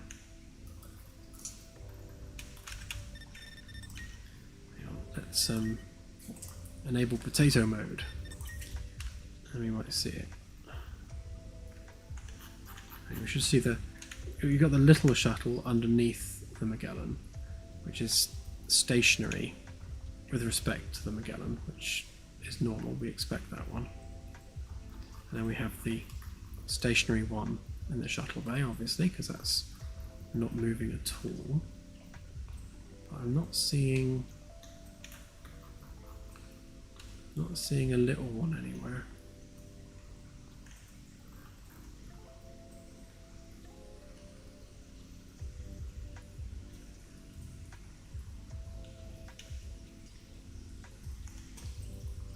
Yeah, I could always put the chair highlight on it because that shines through stuff. I will actually. You raise a good point.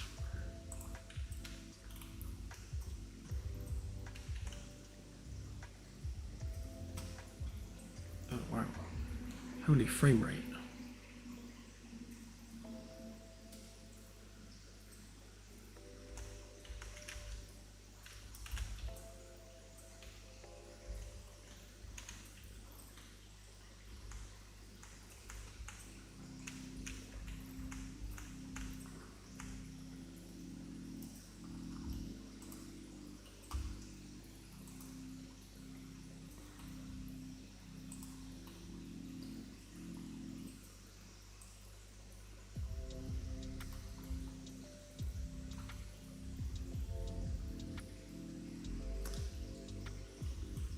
Where is custom depth?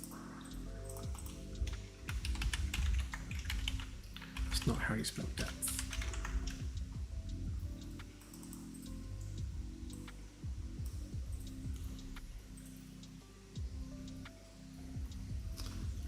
Yeah, so if we set render custom depth on that. Wow, it really doesn't like whatever's happening. There we go. Try not to look at the floor.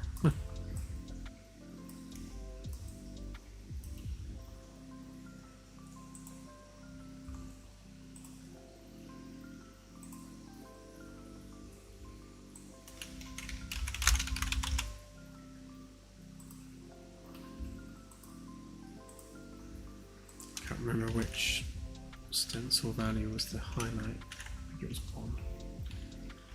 I'll try it. Start from 0 and see.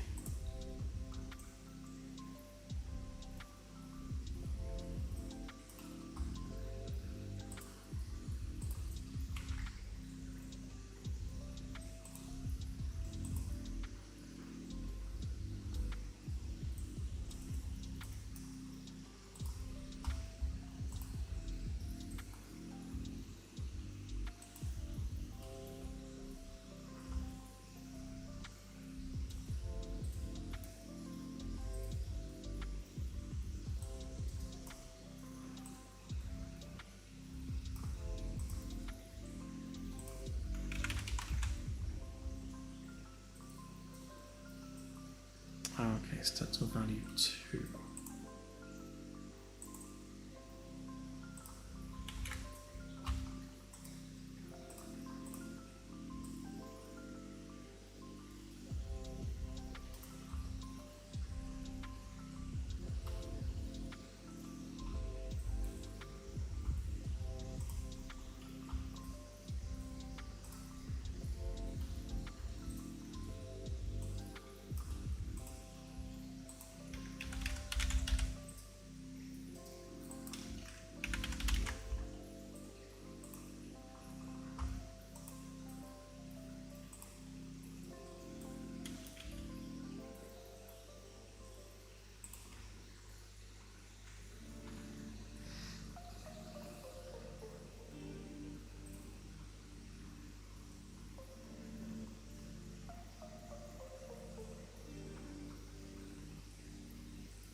Okay, so we can see the chair.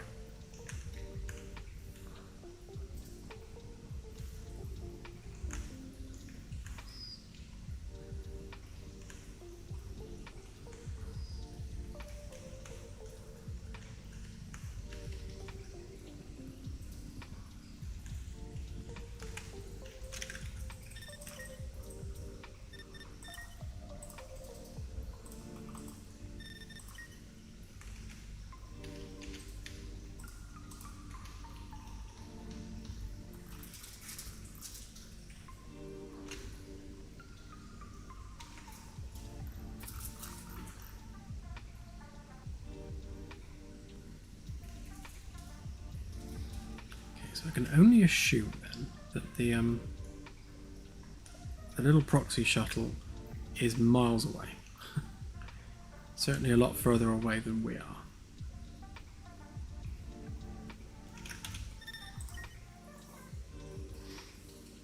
I can, however, yeah, we can get it to report its location, which might help.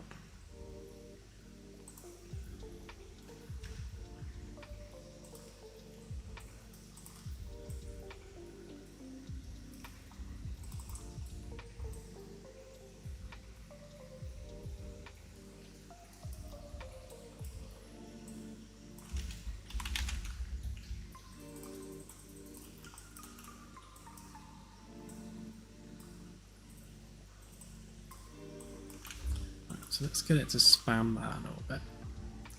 And then we can get rid of that one. That doesn't need to be spamming anything anymore, because we know that works.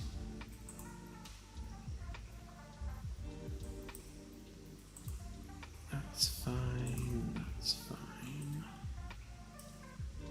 That's fine. So it's that and that.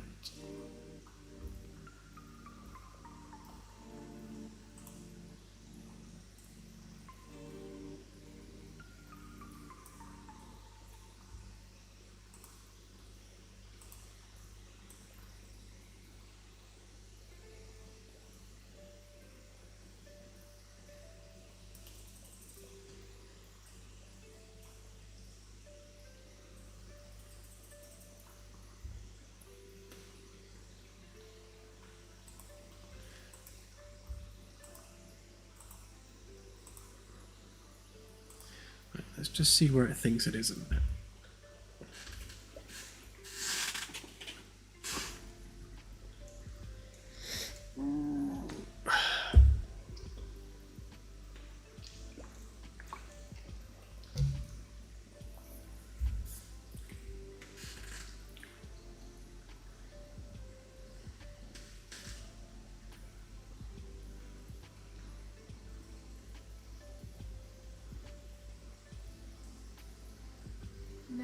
don't remember it.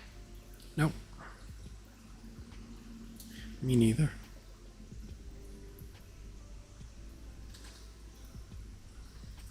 Right, so it thinks it's there. And where should it be?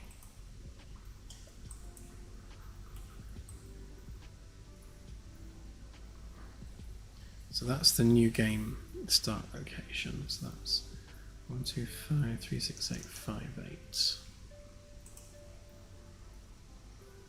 Yeah, so it definitely thinks it's where the Magellan is. I suppose there's an easier way of doing this, actually, of seeing it, and that is if we change the mesh. I don't think we have an actual proxy mesh for the Magellan yet. Not one that's all in one piece. So if we do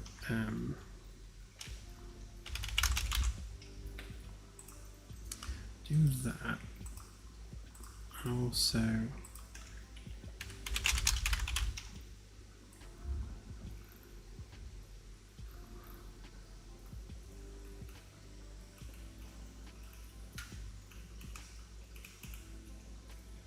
that, let's at least make it bigger so we can see what we're doing.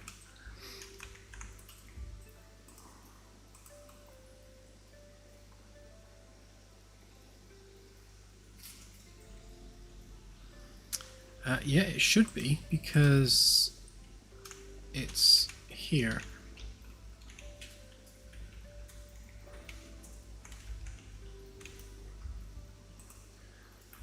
Right, so if we turn off everything,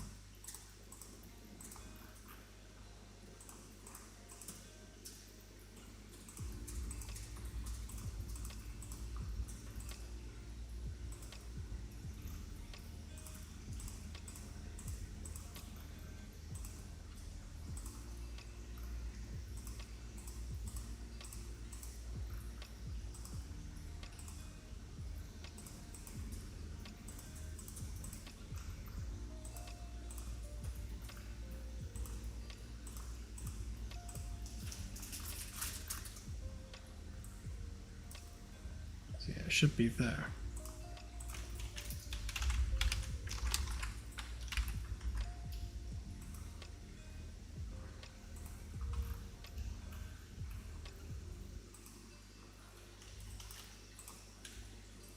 Yeah, so there's the shuttle proxy.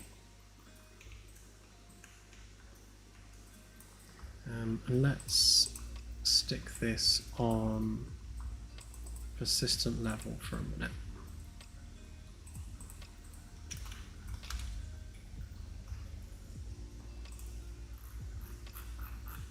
Right, then we turn off that.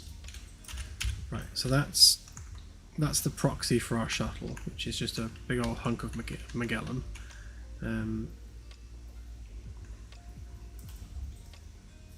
So that should always be there now. And then that should move around based on this. So we're positioning the location and rotation of this vessel no differently than we do with planets or anything else.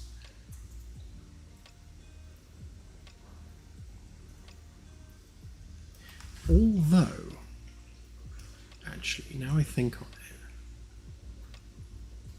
so we are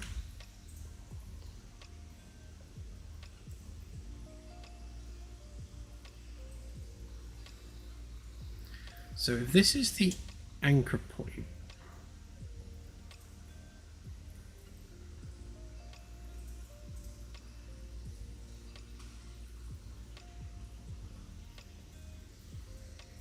no, that is right. So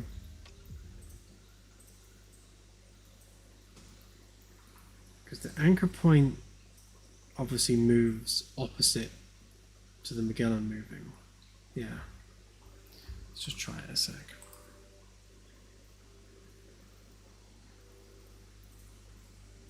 Right, so it's just been positioned where it should be.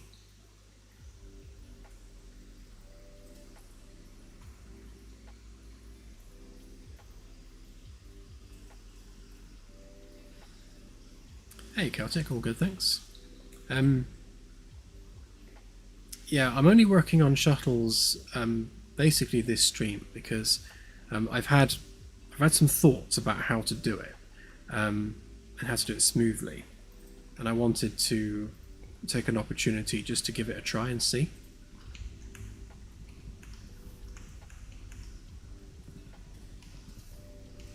So this is literally just me experimenting, but we've managed to, at the very least, get ourselves on and off of a shuttle, and have that shuttle 6 light years away, and seamlessly get on and off of it, even though it's 6 light years away. So that's yeah, that's definitely an improvement.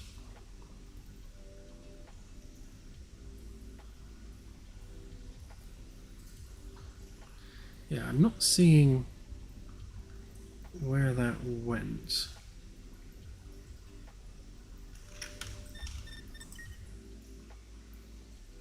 So when we started, okay, so it's already disappeared at that point.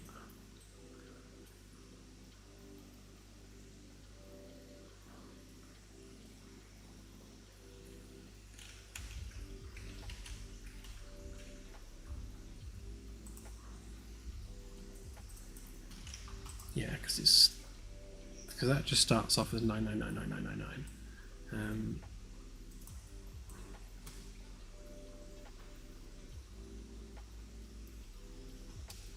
So I suppose ideally, in order to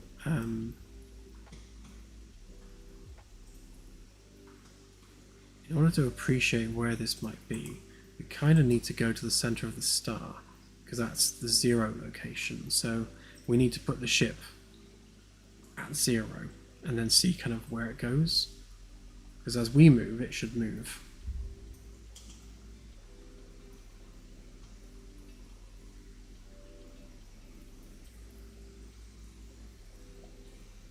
Although no, it wouldn't, would it?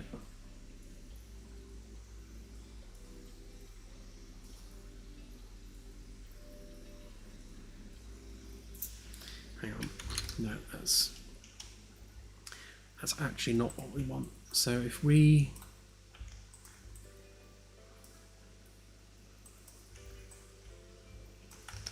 let's just grab a copy of that a minute, and we're going to set. So we'll keep the same galactic coordinates, but if we go 0, 0, 0, so we're basically replacing the shuttle right at the center of the solar system, right in the middle of the star. So if we now fly to the middle of the star, we should come across a ghostly glowing Magellan chassis. So let's see whether it's there or not.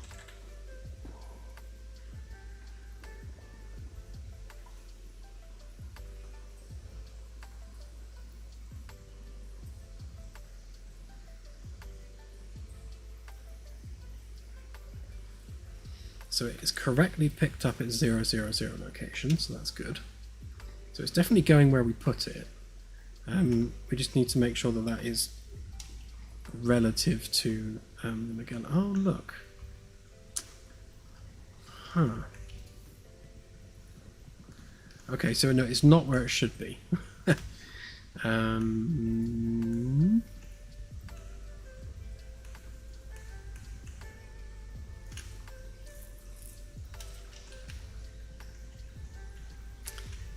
That's the European way, Hubris.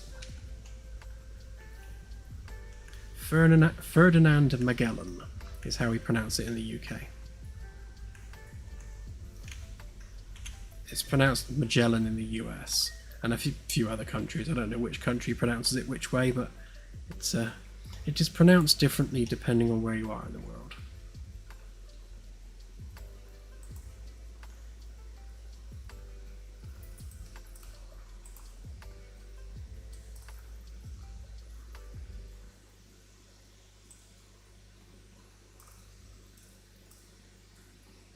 Yeah. But it's not an Italian word, it's Portuguese.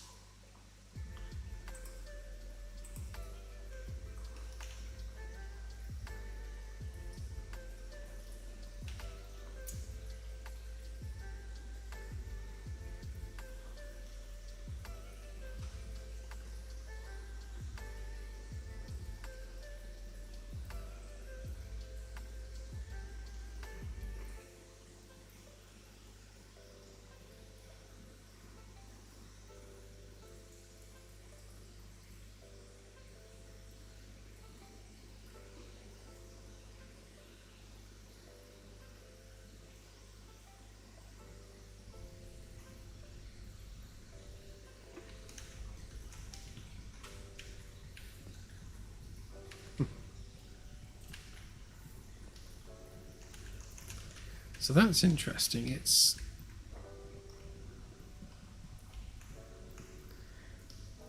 placing the proxy like right where you'd expect it not to be. Now let's and it vanishes when you sit down, so that's of course, because it's a different different controller, so of course it would. Right, okay. Okay.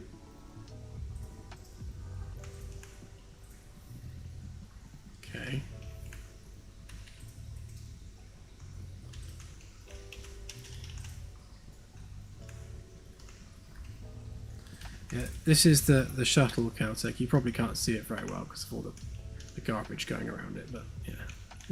It's just a placeholder. But by going in it, we are travelling 6 light years and then crashing. Ooh, that's interesting. I wonder if that's because we moved the proxy location.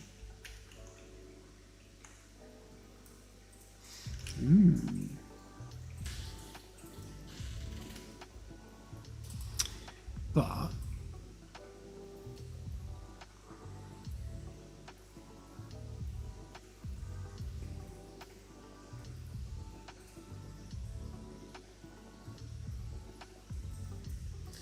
so if we were to let's just force the value a minute. In fact, we may as well just do it on here. So if we do minus 1,000, let's see where it puts it.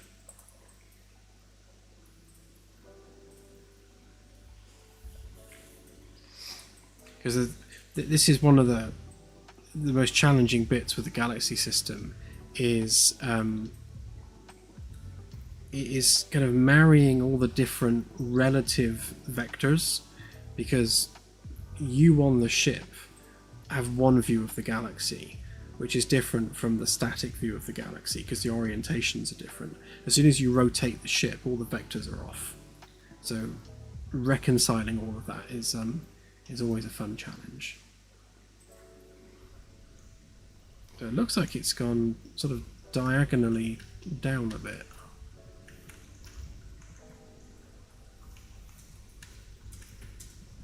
Because those engines are not fully lined up. Or has it gone up a bit, maybe?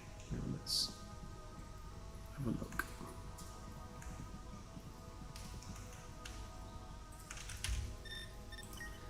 It's probably easier now if I actually use the proper shuttle rather than the Magellan, given that we are almost where we want to be.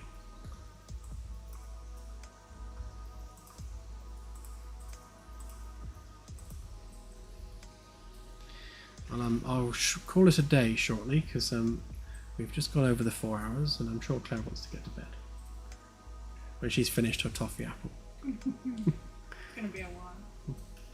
Ooh, I can see the shuttle in the middle.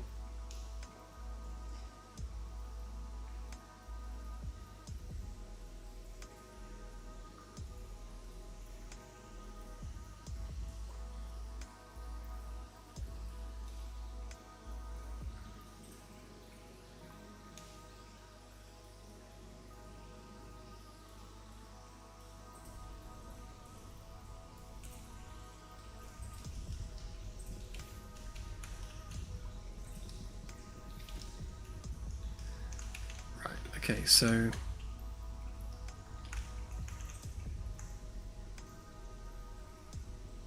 that's fine then. That's just stuffing it forwards.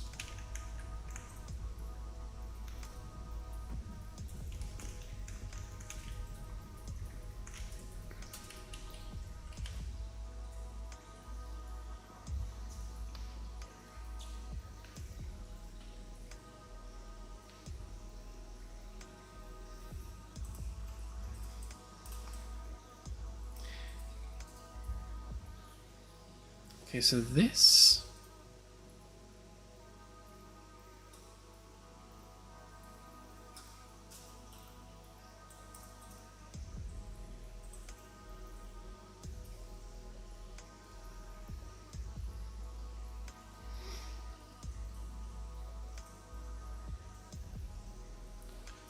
Yeah, there's some...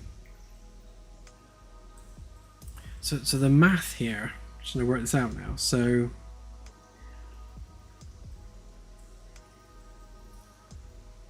the position of the shuttle is relative to the star system as a whole. So right now, if the shuttle is at 0, it's placing it in the middle of the bridge, which is wrong, because 0 should be in the middle of the star. So it's not offsetting from the position of the ship that we're on,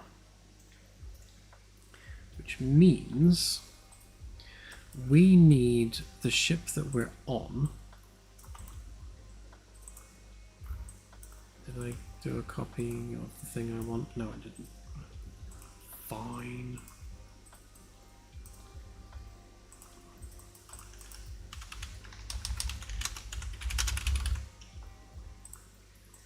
Because we need to offset that. So, cast to Starship.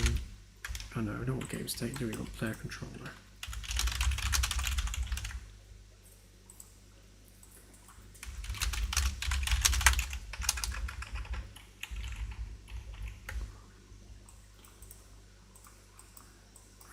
So, yeah, current vessel.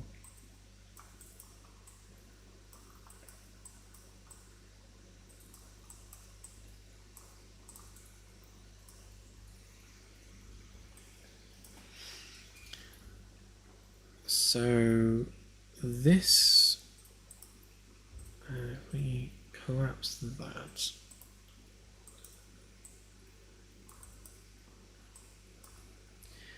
Okay, so this places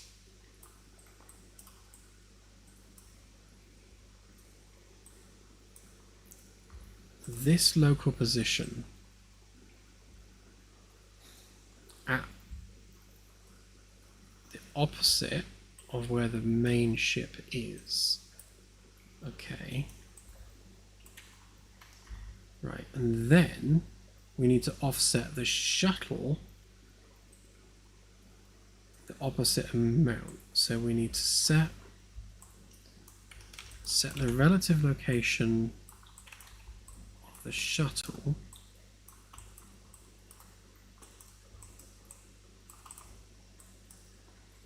yeah.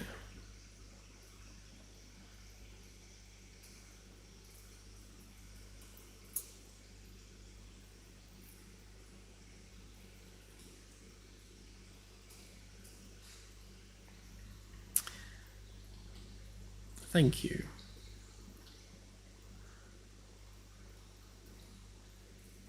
Yeah, I will get to that at some point, Celtic. It's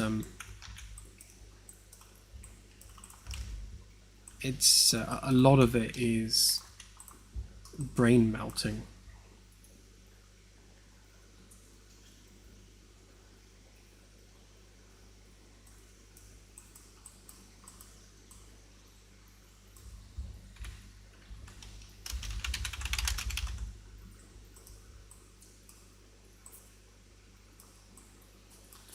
Right, so if we set the relative location and rotation of the proxy as an offset of that. So that's offset from the ship. So 0, 0, 0 there would therefore be in the center of the galaxy, center of the system. So if we go back to there, so we want to force the shuttle to be on top of the Magellan.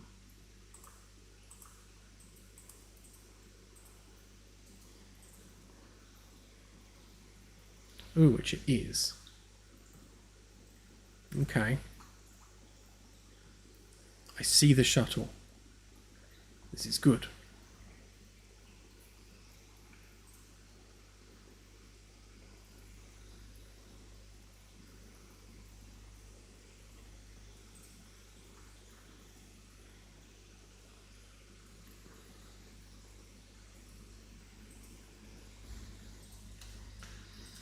Given how far away we're moving it, for it to pinpoint the middle of the bridge is, yeah, a maths win. Right, so that shuttle is being offset from the middle of the star. So it's remarkable that it's actually in the right place. If we rotate the Magellan, the shuttle should be stationary in the galaxy, so it should rotate relative to the bridge. So if I just reach over and which one's that one? Okay, so it's staying central there.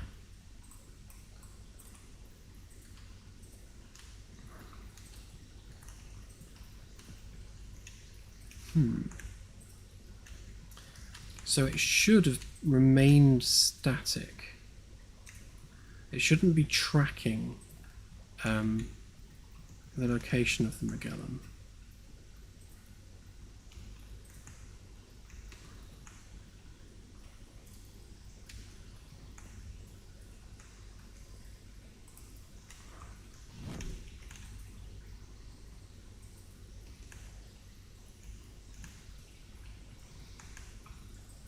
So obviously we're moving very, very slowly.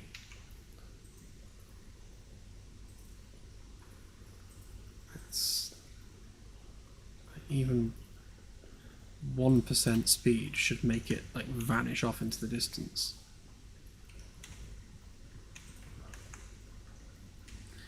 So the jittering you're seeing is floating point errors, I would have thought. Let's try and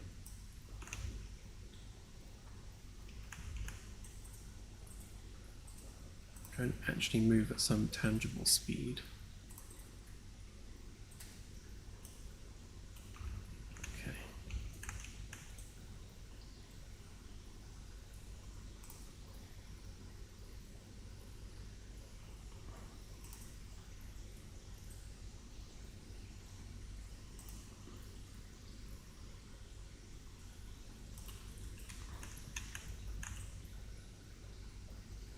Right, so we're currently moving at 2 kilometers per second, which means every second that shuttle should be getting 2 kilometers further away.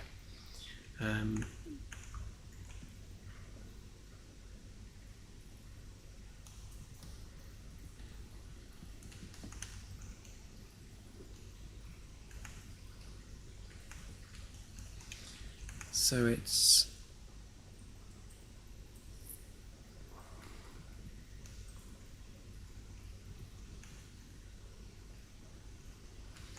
Yeah, it's the same shuttle. What you're seeing is the jitter from floating point errors, whilst it's trying to track the location of the shuttle to pinpoint it on the middle of the bridge, whilst we're moving at 2 kilometers per second, and it's obviously struggling a bit. But I think that's because it's trying to track the ship, which we don't want it to do. So I think... So it's definitely getting the right one. So the local coordinates should not be changing.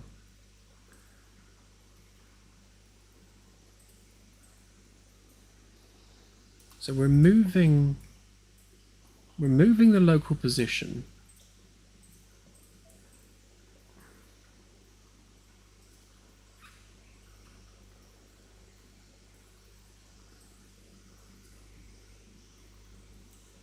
I don't think this is actually needed.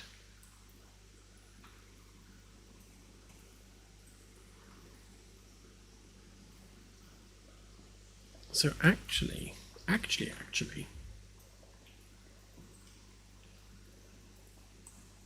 if we do... Right, so if we take that, and then we minus that, and do that instead, and then we don't bother with that, but we do bother with that.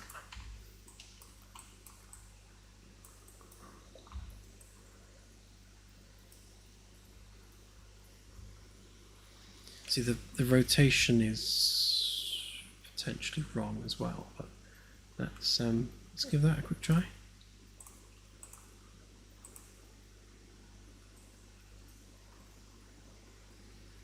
So the shuttle's still there, so that's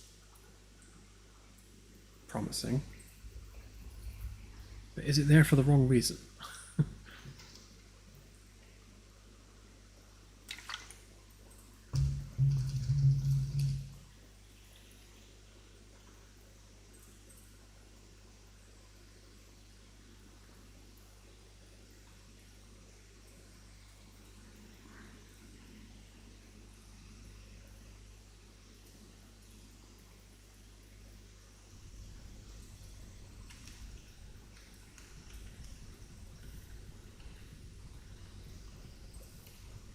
So we've given the shuttle and the Magellan the exact same location and orientation to begin with, which is why it's in the middle of the bridge, because that's the origin point for the Magellan, which I do need to change, but for now that's where it is. So if we rotate, then it shouldn't remain stationary. I wonder whether I need to actually subtract the rotation from the other one. And then if we go to FTL, it should disappear off into the distance when the ship moves.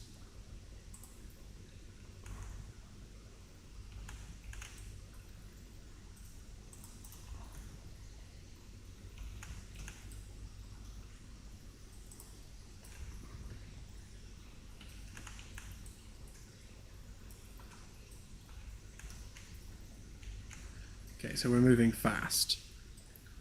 Right, so we're not getting the jitter anymore, so that's something. Actually, that's remarkably stable, given that we are moving at 195 kilometers per second. I mean, there's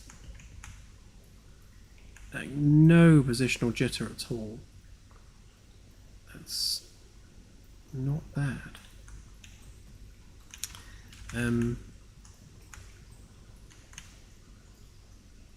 But why is it stuck to the Magellan? That's the question. Okay, well, I think I shall have to go and think about that more deeply. But camera's too fast. We do have at least some of the shuttle system done now. So we can board the shuttle. It changes our context in terms of where we are. It regenerates star systems if the shuttle is in a different system to the main ship. And all that takes less than a second. And you can walk in and out the shuttle and transition between the main ship and the shuttle in different star systems in real time without any loading screens, and all that is good. So all we need to perfect now is making sure that the shuttle exists independently of the main ship in terms of its proxy. So if we park the shuttle in orbit around the Earth, you should be able to fly around it with the Magellan and it stay in orbit around the Earth.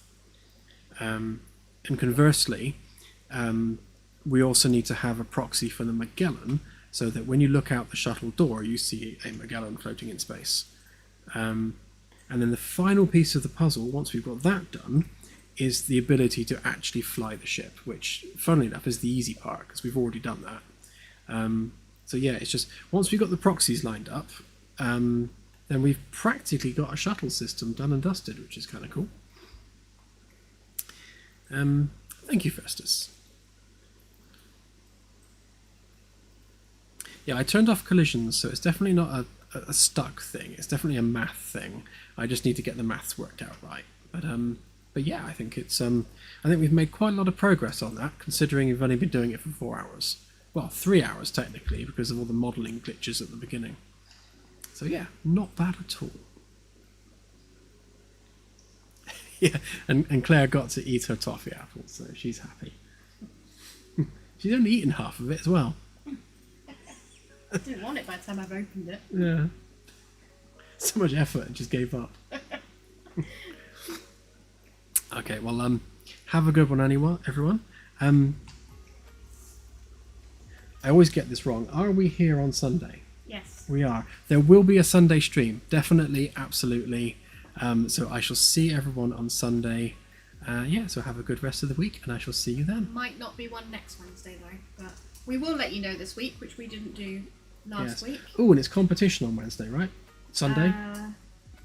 Yes. Sunday. Yes, it is. Right, yes. Sunday stream is a competition stream, so make sure you get on Discord and pick your competition numbers, and we'll do the giveaway on Sunday. Right, I think When I that's make it. the channel. When Claire makes the channel, which she's going to do in a minute. Yeah. Yeah. Bye. All right, see you Sunday. Bye.